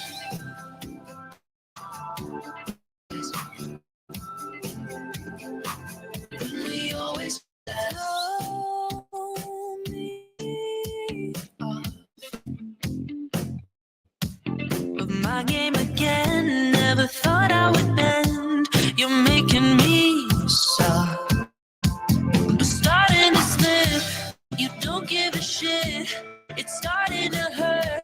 I can't keep my grip. Yeah. Oh, I can see the end begin. I can see. Yeah, we're going too fast. Get your foot off the gas. Yeah, we're gonna crash. How is this gonna last when we always collapse? Stop. Yeah, we're going too fast. Get your foot off the gas. Yeah, we're gonna crash. How is this gonna last when we always collapse? Stop, when we always collapse. Oh, I can see the end begin. When we always collapse. Oh, I can see the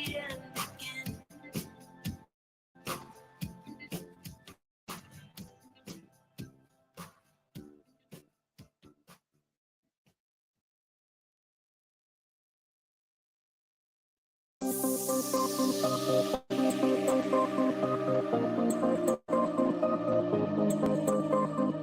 troubled heart bleeds like a river.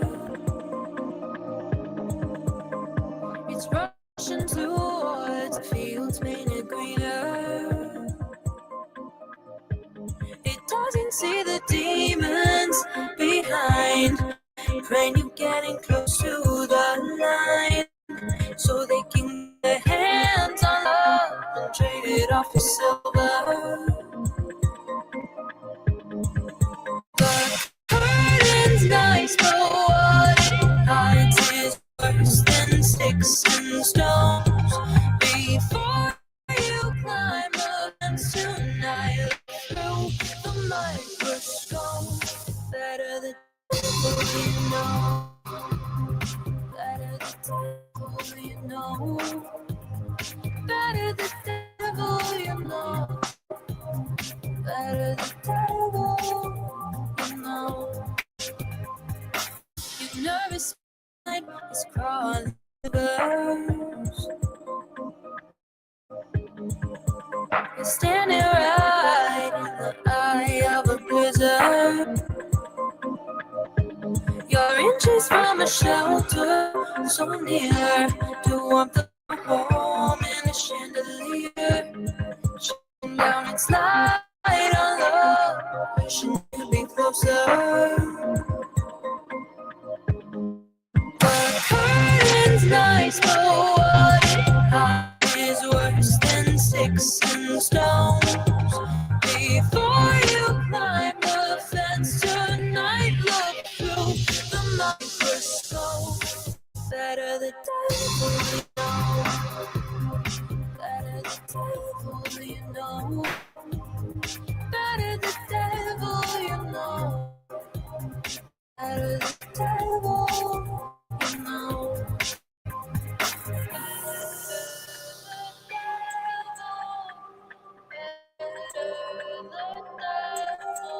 Before you climb the fence tonight, look.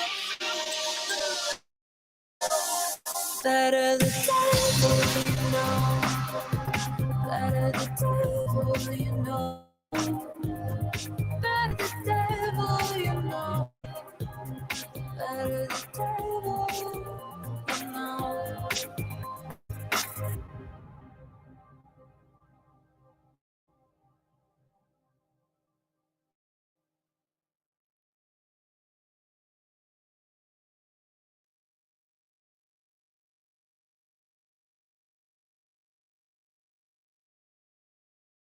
Back, guys. Give me 1 second here. Welcome back, and thanks so much for joining us tonight on your Paradox Media's Late Night in the Rockies. Just getting a few things set up here really quick. All right, so that was Dr. Christopher Macklin, and yeah, he was an awesome guest. We've tried I think 2 or 3 other times to get him on here before, and like he said, he had that issue with his heart, and we've just had things come up several times. Not just him, me too. But I'm glad we finally got him in here. I'm like, what are we going to do? Because he can only stay for an hour and a half. So I figured maybe some trippy TikToks. We can check that out. Oh, shoot. Hold on.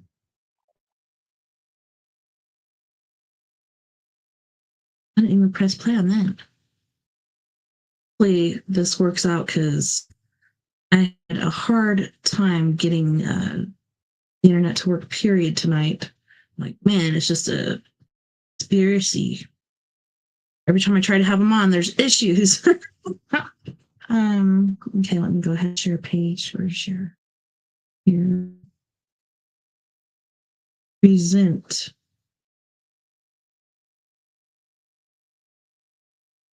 Share screen. TikTok. If it doesn't end up working out, we'll just look up some stories or something to check out. I don't know. Go ahead and fling this up here. Fling, I said. You're flinging. Fling-a-ding-dinging. There we go. There we go. Man, and this guy's super loud. He gets some really, really good videos. Who finds them? I want to kind of change the size on this dwarf. Makes bigger, makes the word smaller. Right. One more thing. So I don't get an echo, I have to mute it. That's free for you on StreamYard. That's how it works. School kids.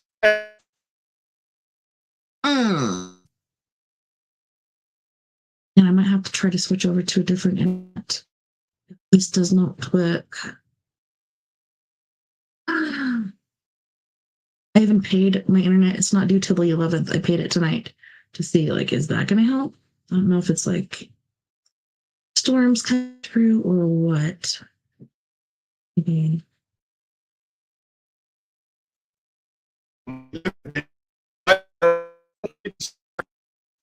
Yeah.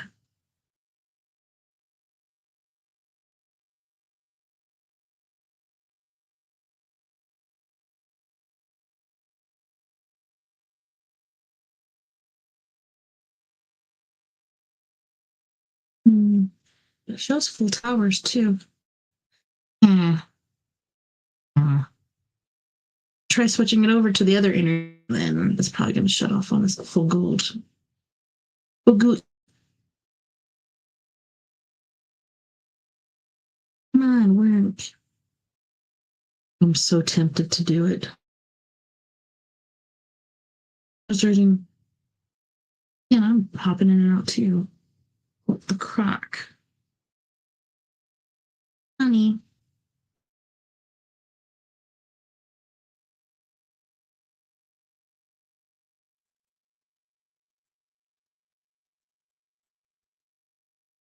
Yeah, I don't know if this is going to work. I'm going to try this little thingy jigger here. If it don't work, just way back or whatever. You see what happens. Because this is just frustrating. I even have the internet on my phone turned.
No, I'm not finished. Sorry about that. I shouldn't dink around with the internet. It seems to be working faster now, so I mean that's a bonus. Damn it. You century stink. I don't know if you guys have that, but it's ridiculous.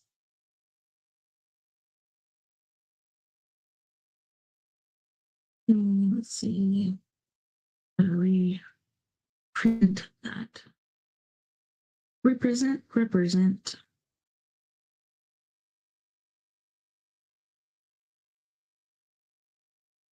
Mute brain. All right. Let's see what we got. Yeah, Stream got a weird setup today too. Like they have stuff on each side of the screen now. Not sure what that's all about. Oh, you can install Talk on your computer. Hmm.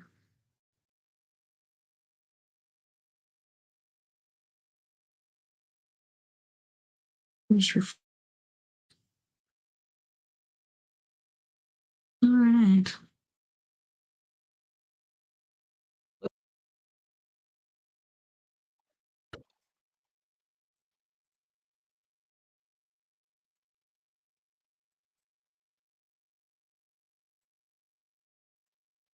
Mm.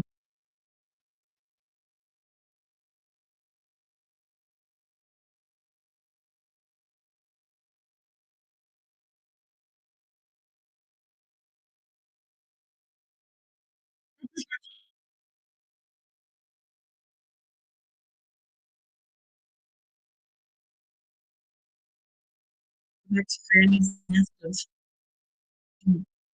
pieces so that when I use them, they have to use that voice.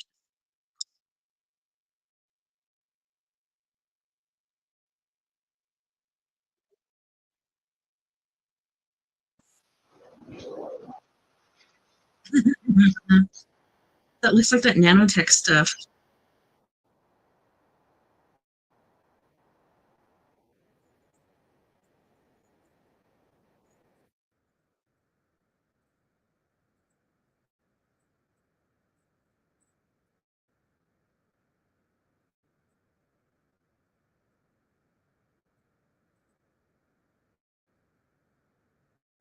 Greatest.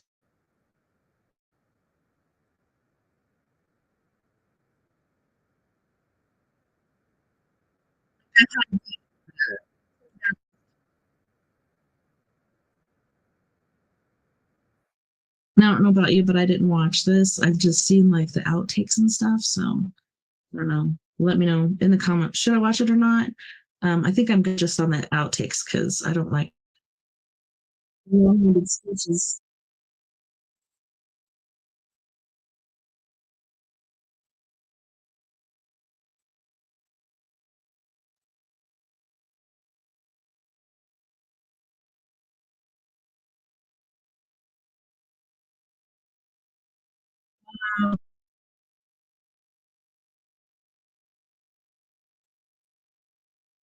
What?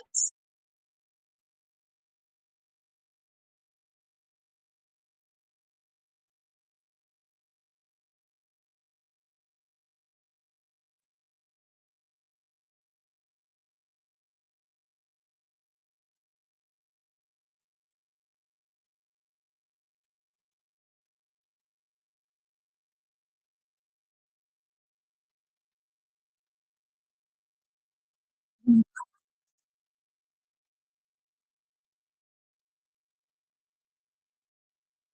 my gosh.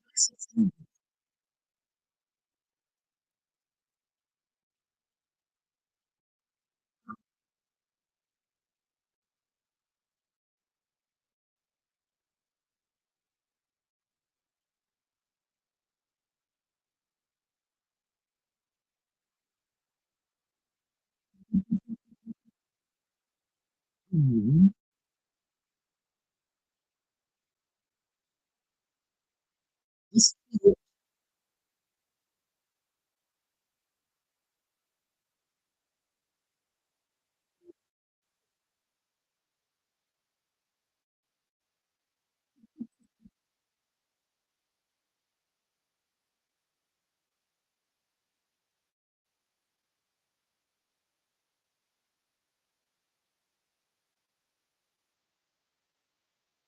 That's nice.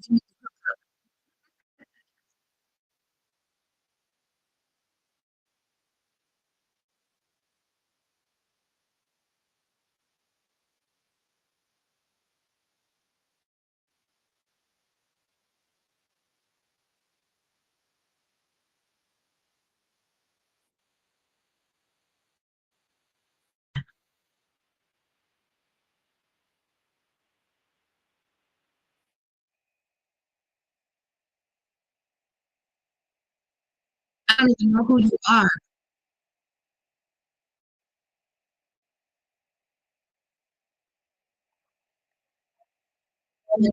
Chief.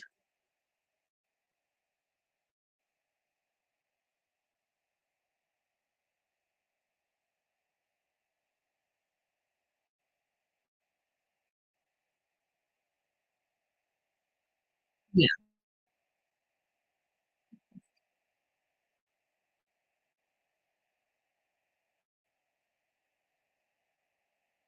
Ooh,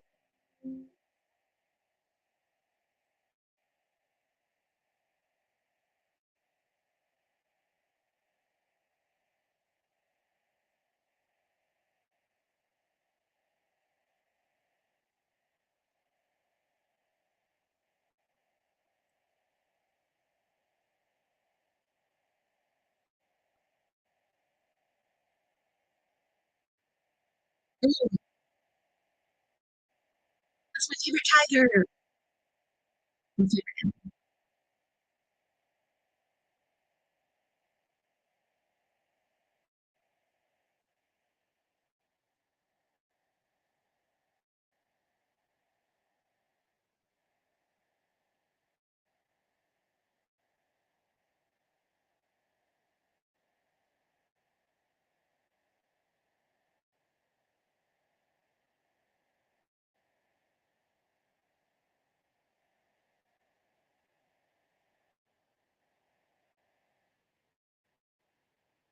What a been great.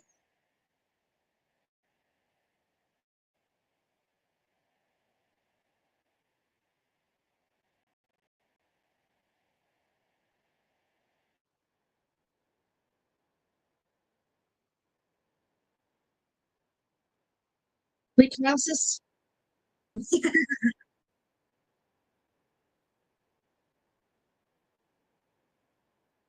Body experience?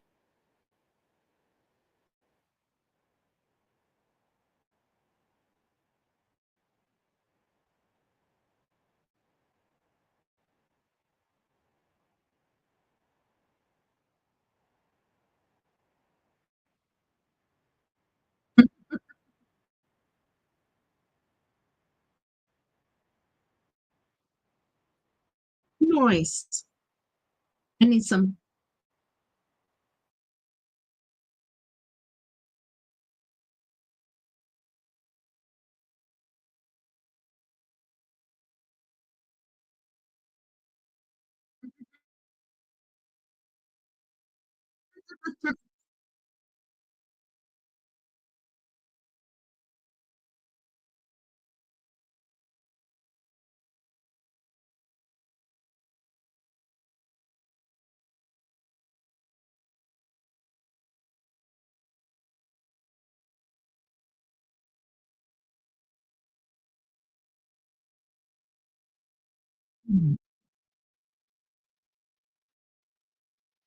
Shift.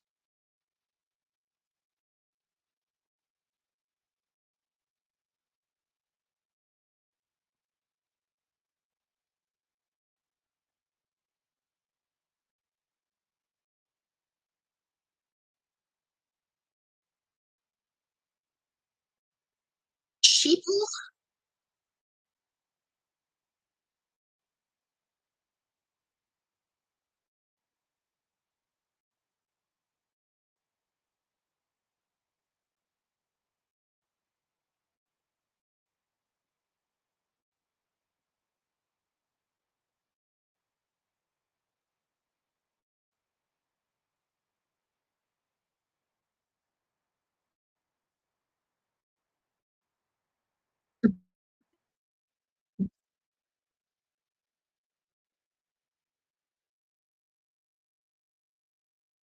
He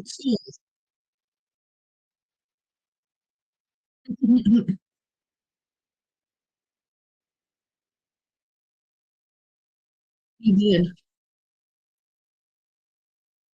He only went to Republicans so he could run. Everybody else was running was Democrat, so he went to Republican. So that's interesting.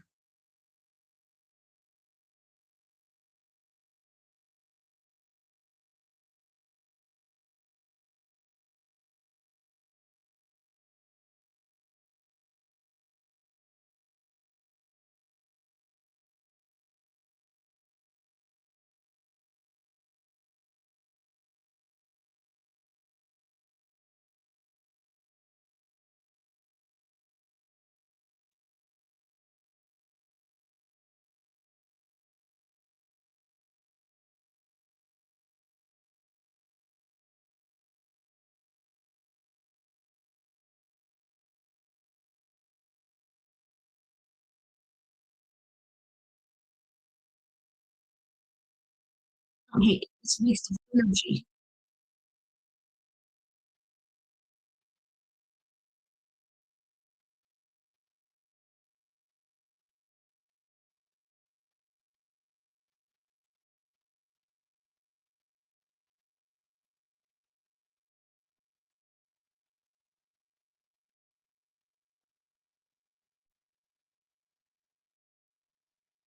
Yes. Hey.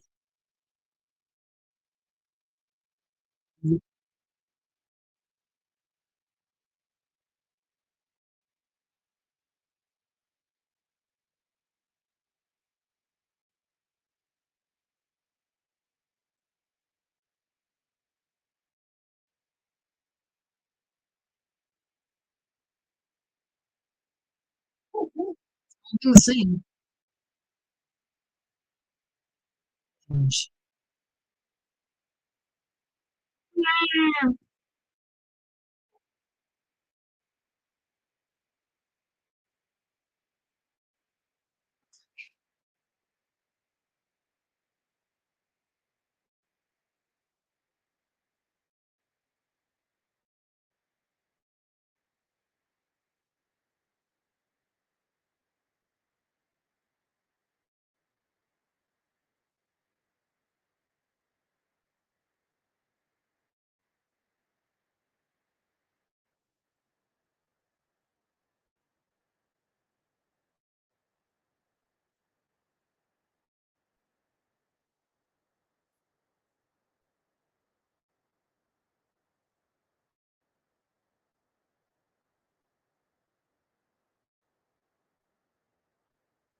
Yeah.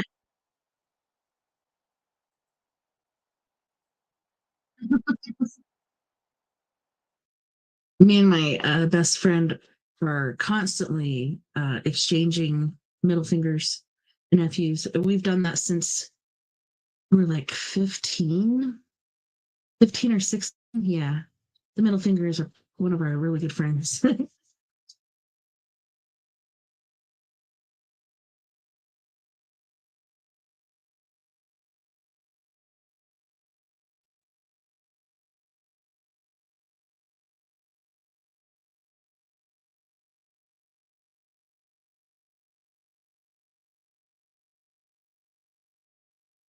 Is it that thing right there? That's a flare from the moon. No, that's just a flare. That's a flare from the moon.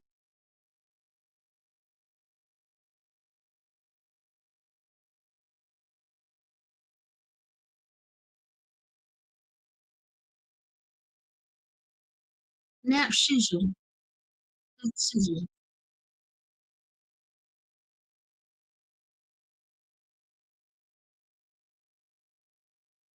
What are we looking at?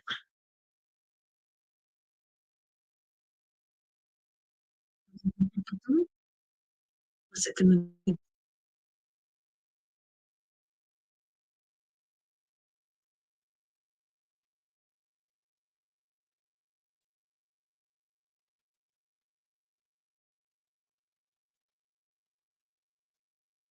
Oh,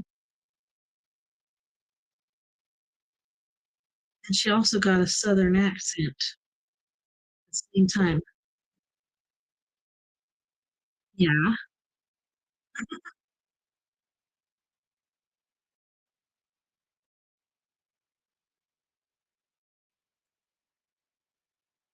That one just blinked in. That one just blinked. Okay.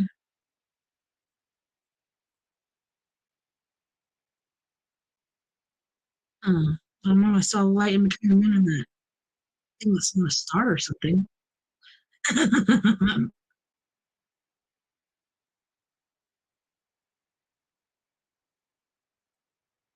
Oh, what's that? What's that? Oh,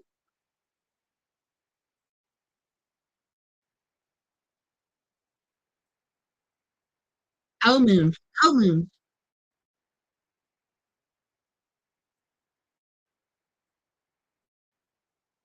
Uh huh.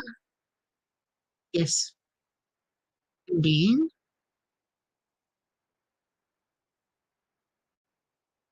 Bring it on down.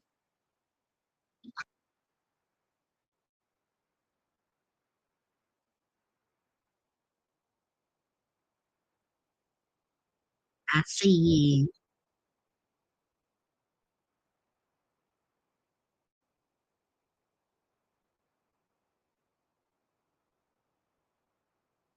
That reminds me of one of those little alien things on that Battlestar Galactica, that video games where you go back and forth. And you have to shoot at it, the caterpillars and stuff like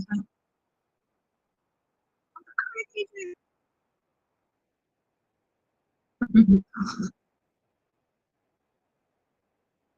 I wasn't going to.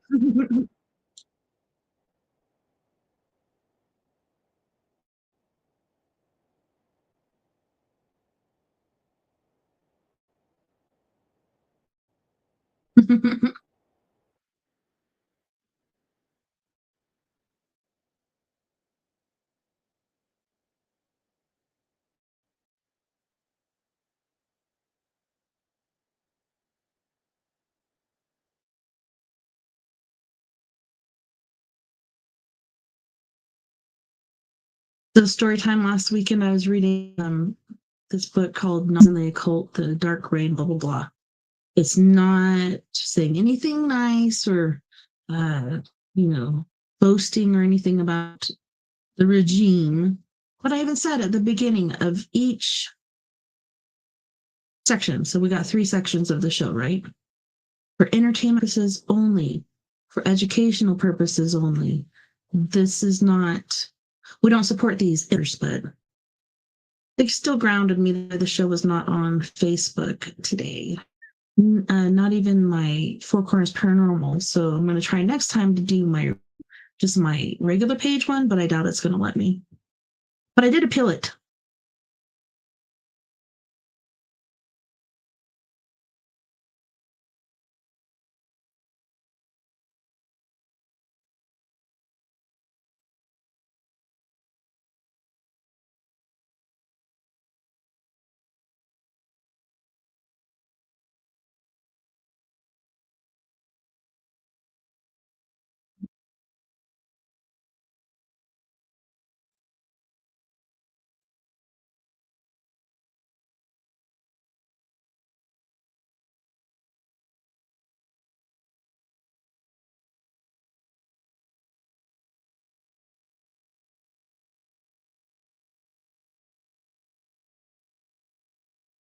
What?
Okay. Yeah. That's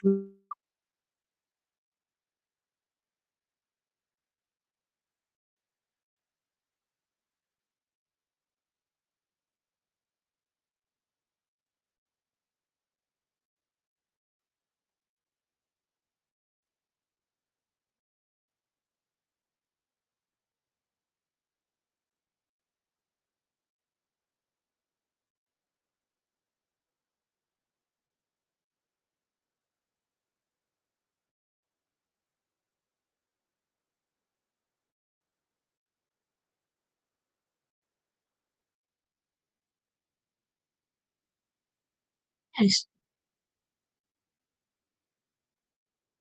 But she remembers that. This guy is good.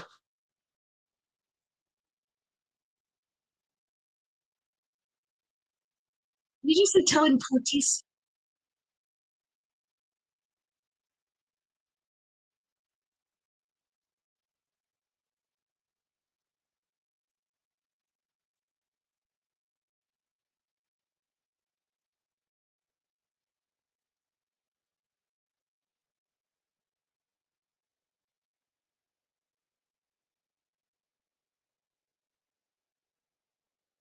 Nice.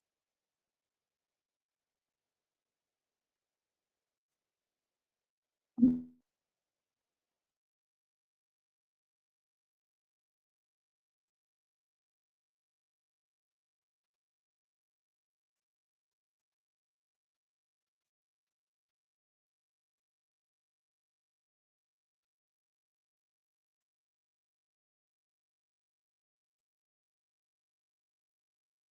you think it is?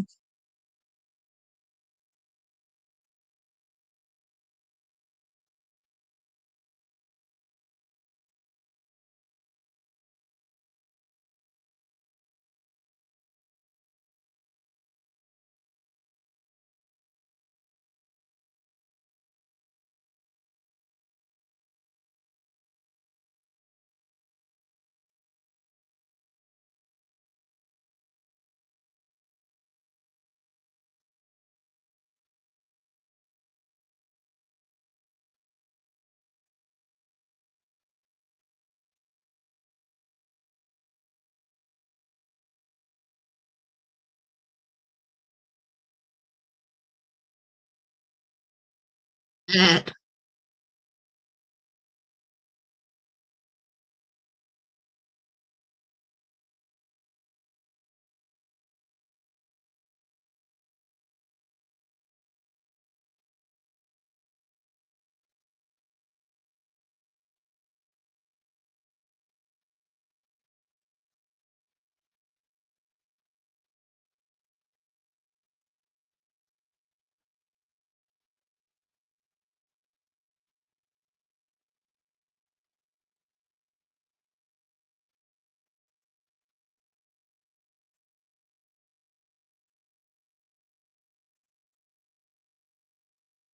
That is loud.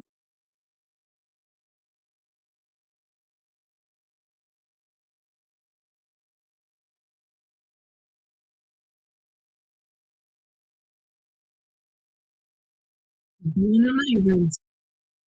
The dog don't like that Elmo balloon. I don't either. Ghost hunting dad? Yeah, the ghost dad program.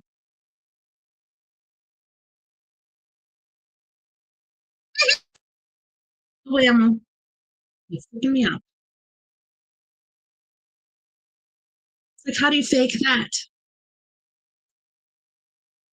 There's a couple videos of this damn thing my hates. Ugh, it gives me the hibbity jibbities.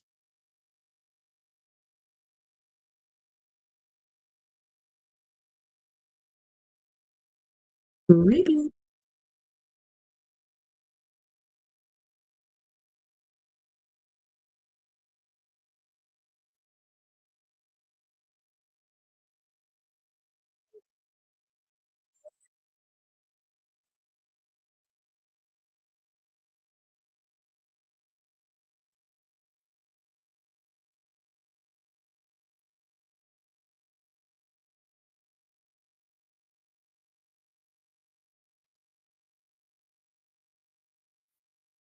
I proper.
Wow.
What about the 5 million-year-old freaking Tic-Tacs? It's pretty interesting.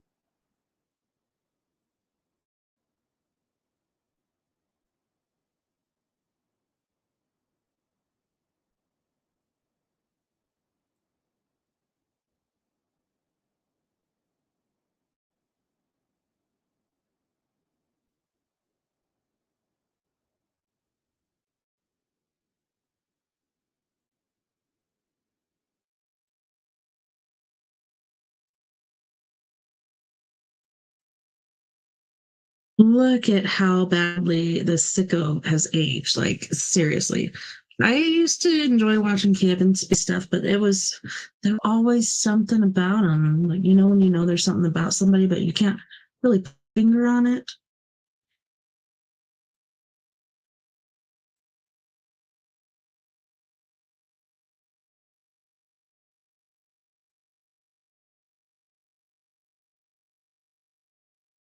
I'm pretty sure, didn't we see this on the last TikToks we did?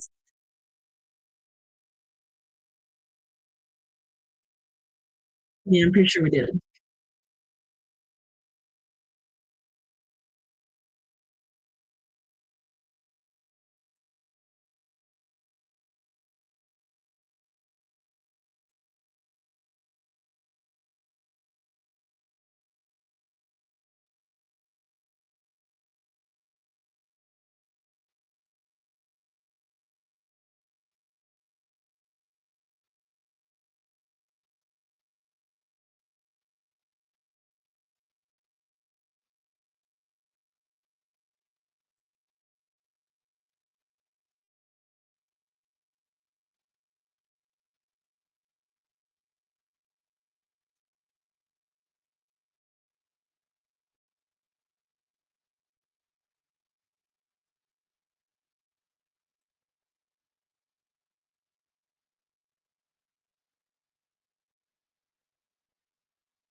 Fair enough.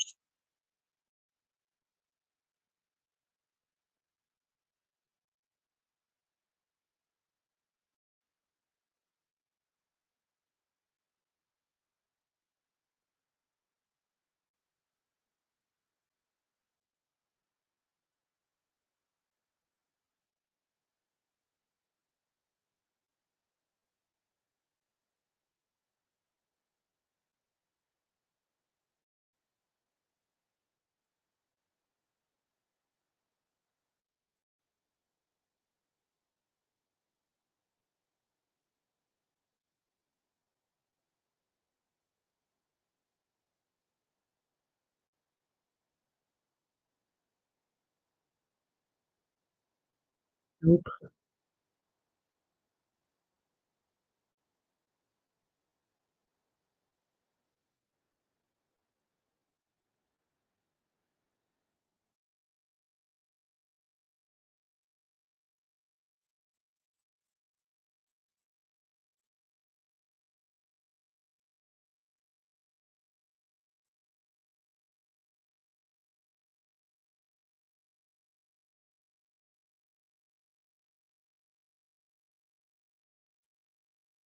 Oh, that's fun too.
Whoa.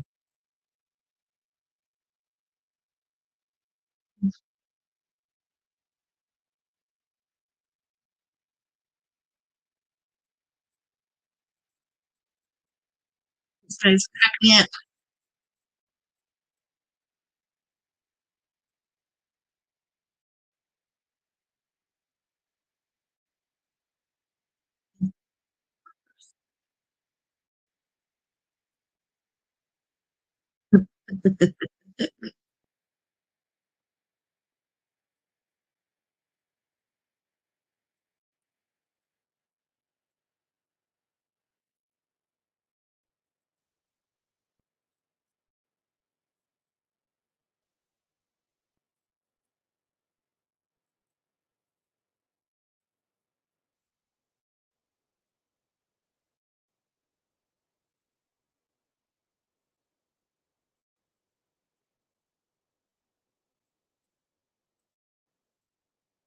Sad.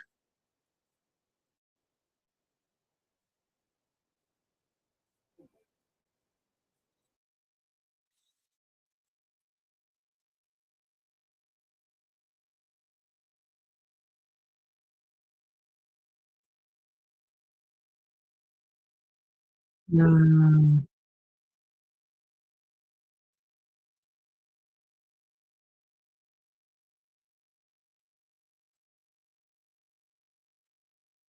So sad.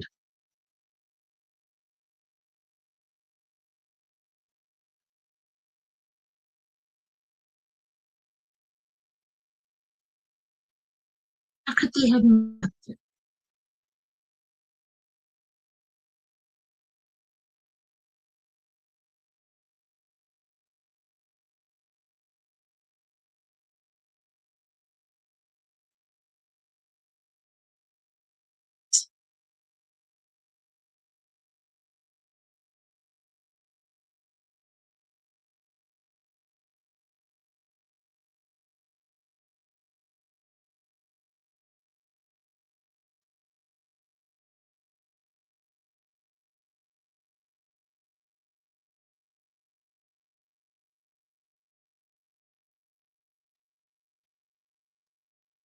maybe you'll do your job next time.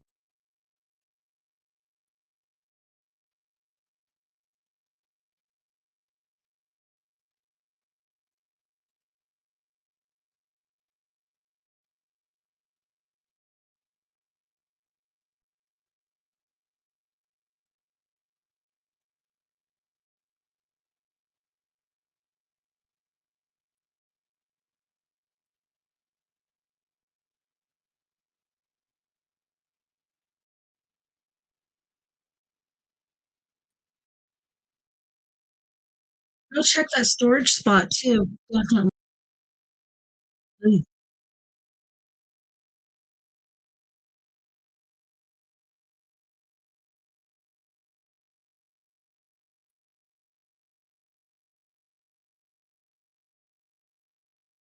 That trips me out. I got the chills right now. I have to put my jacket on.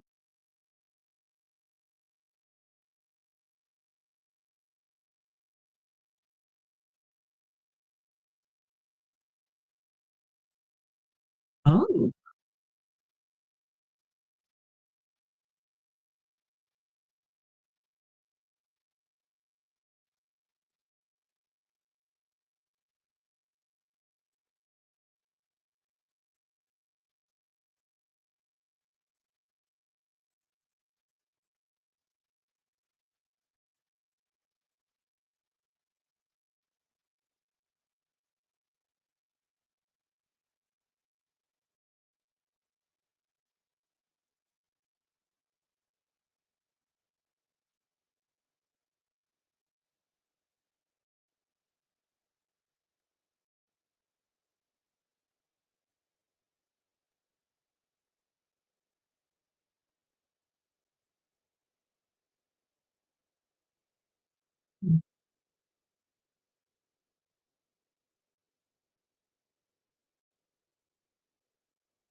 Yeah.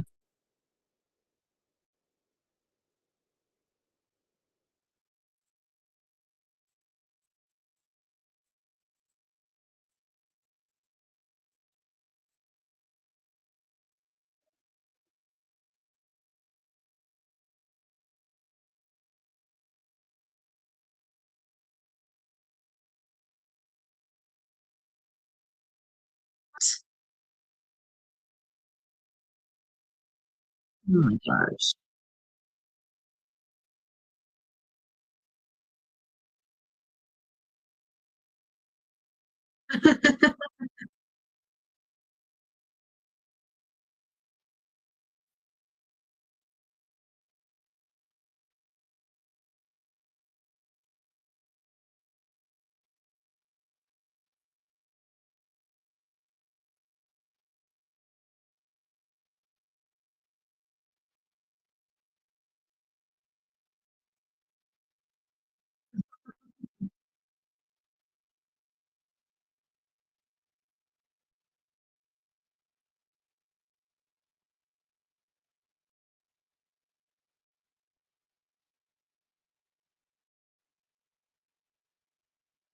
What?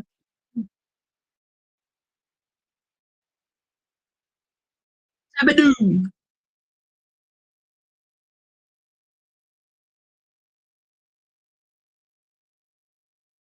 I saw this one already.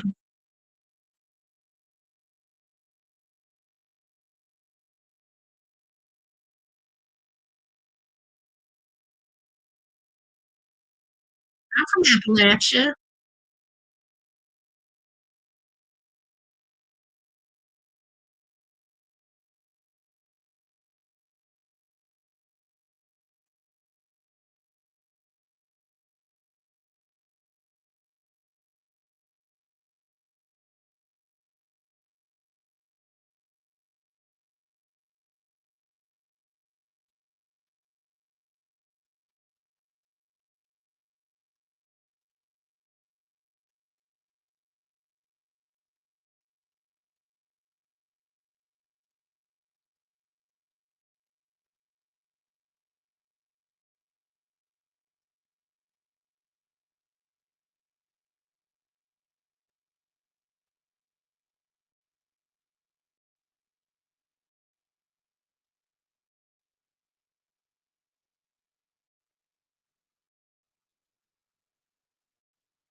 Oh yeah, we saw this one too. What the heck? Why are they showing the same ones? I feel like they're time warp.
He's back.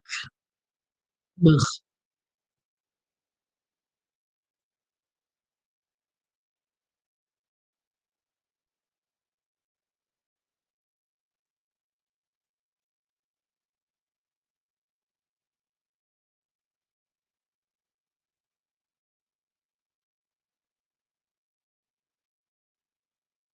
Anything?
No.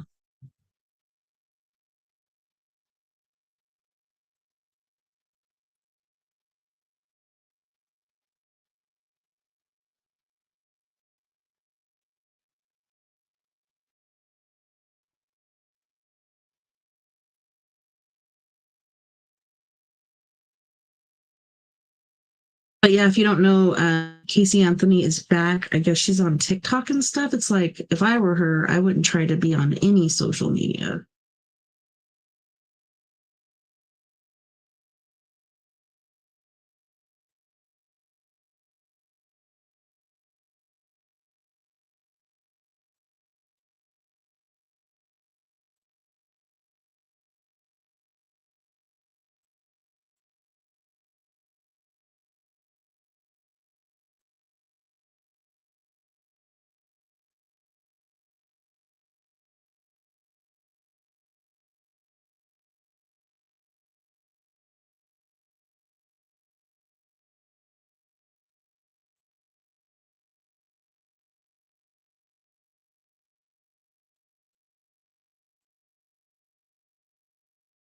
Oh wow, love that show.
Oh man, these poor kids.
Ooh.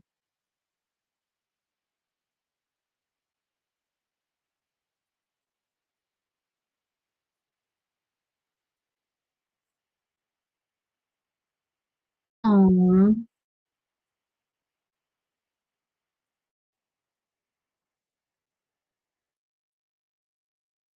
I gave me the chair cord.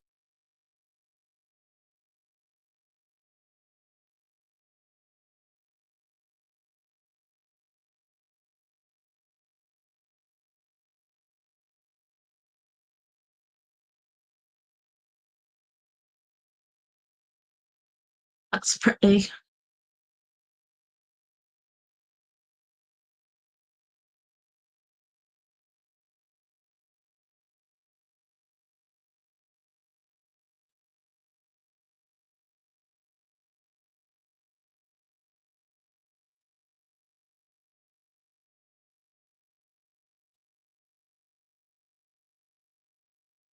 YouTubers of the U.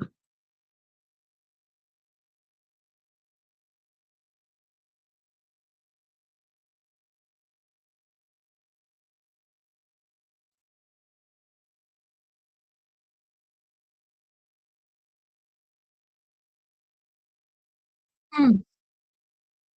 Usually, if you pour water on it, you can see it better. Pour some water on it.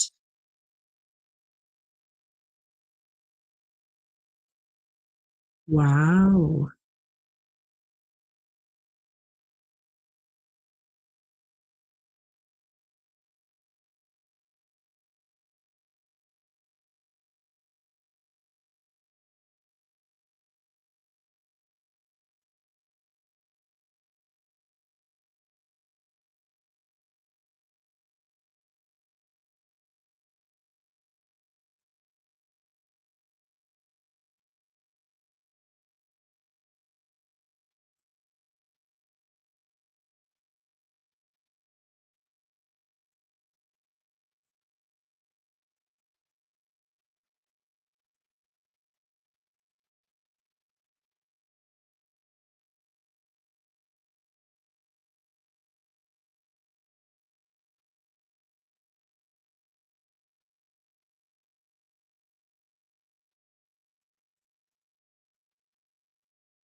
What are you gonna do with it?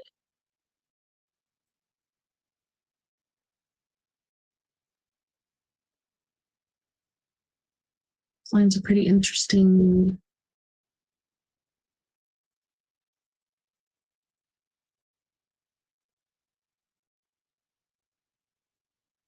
So cool.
Alien.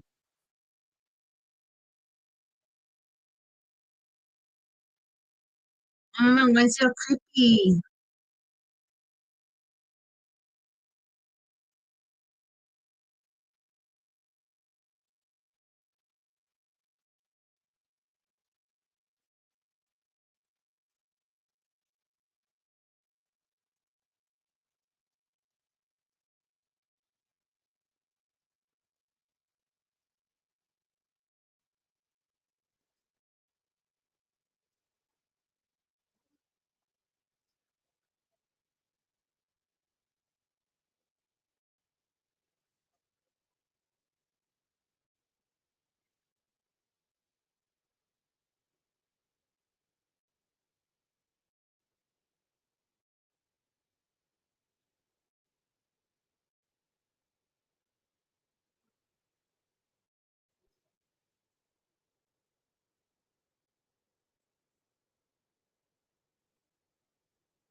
Awesome. Can you zoom in?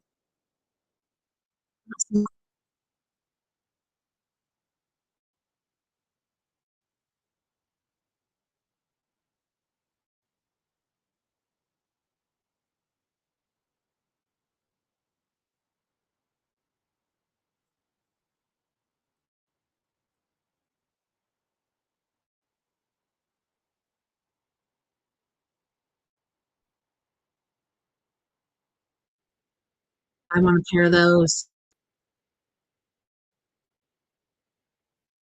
And if you don't know, they were originally created as red, because red, like, is you really, really good at night.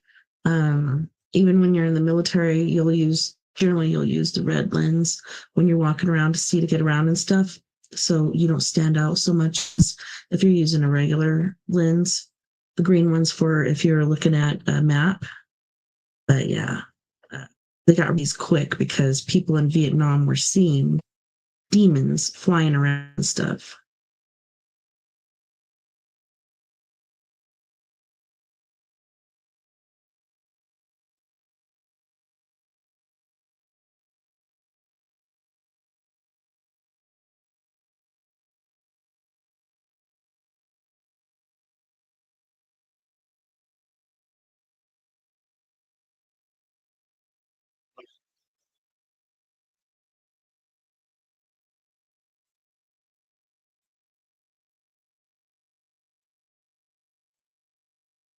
Mhm.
What is it?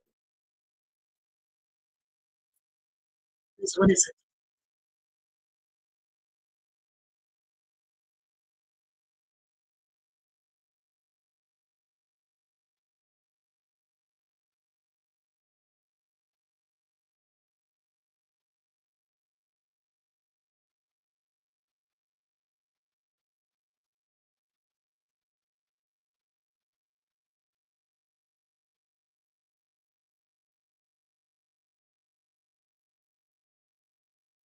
What is it?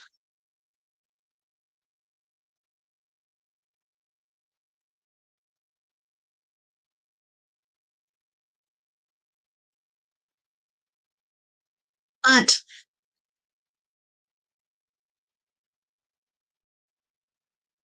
Like a start. What is it?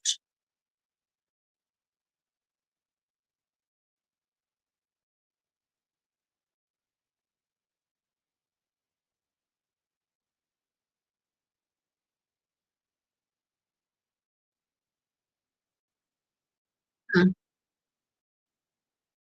Hmm.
All right, all right.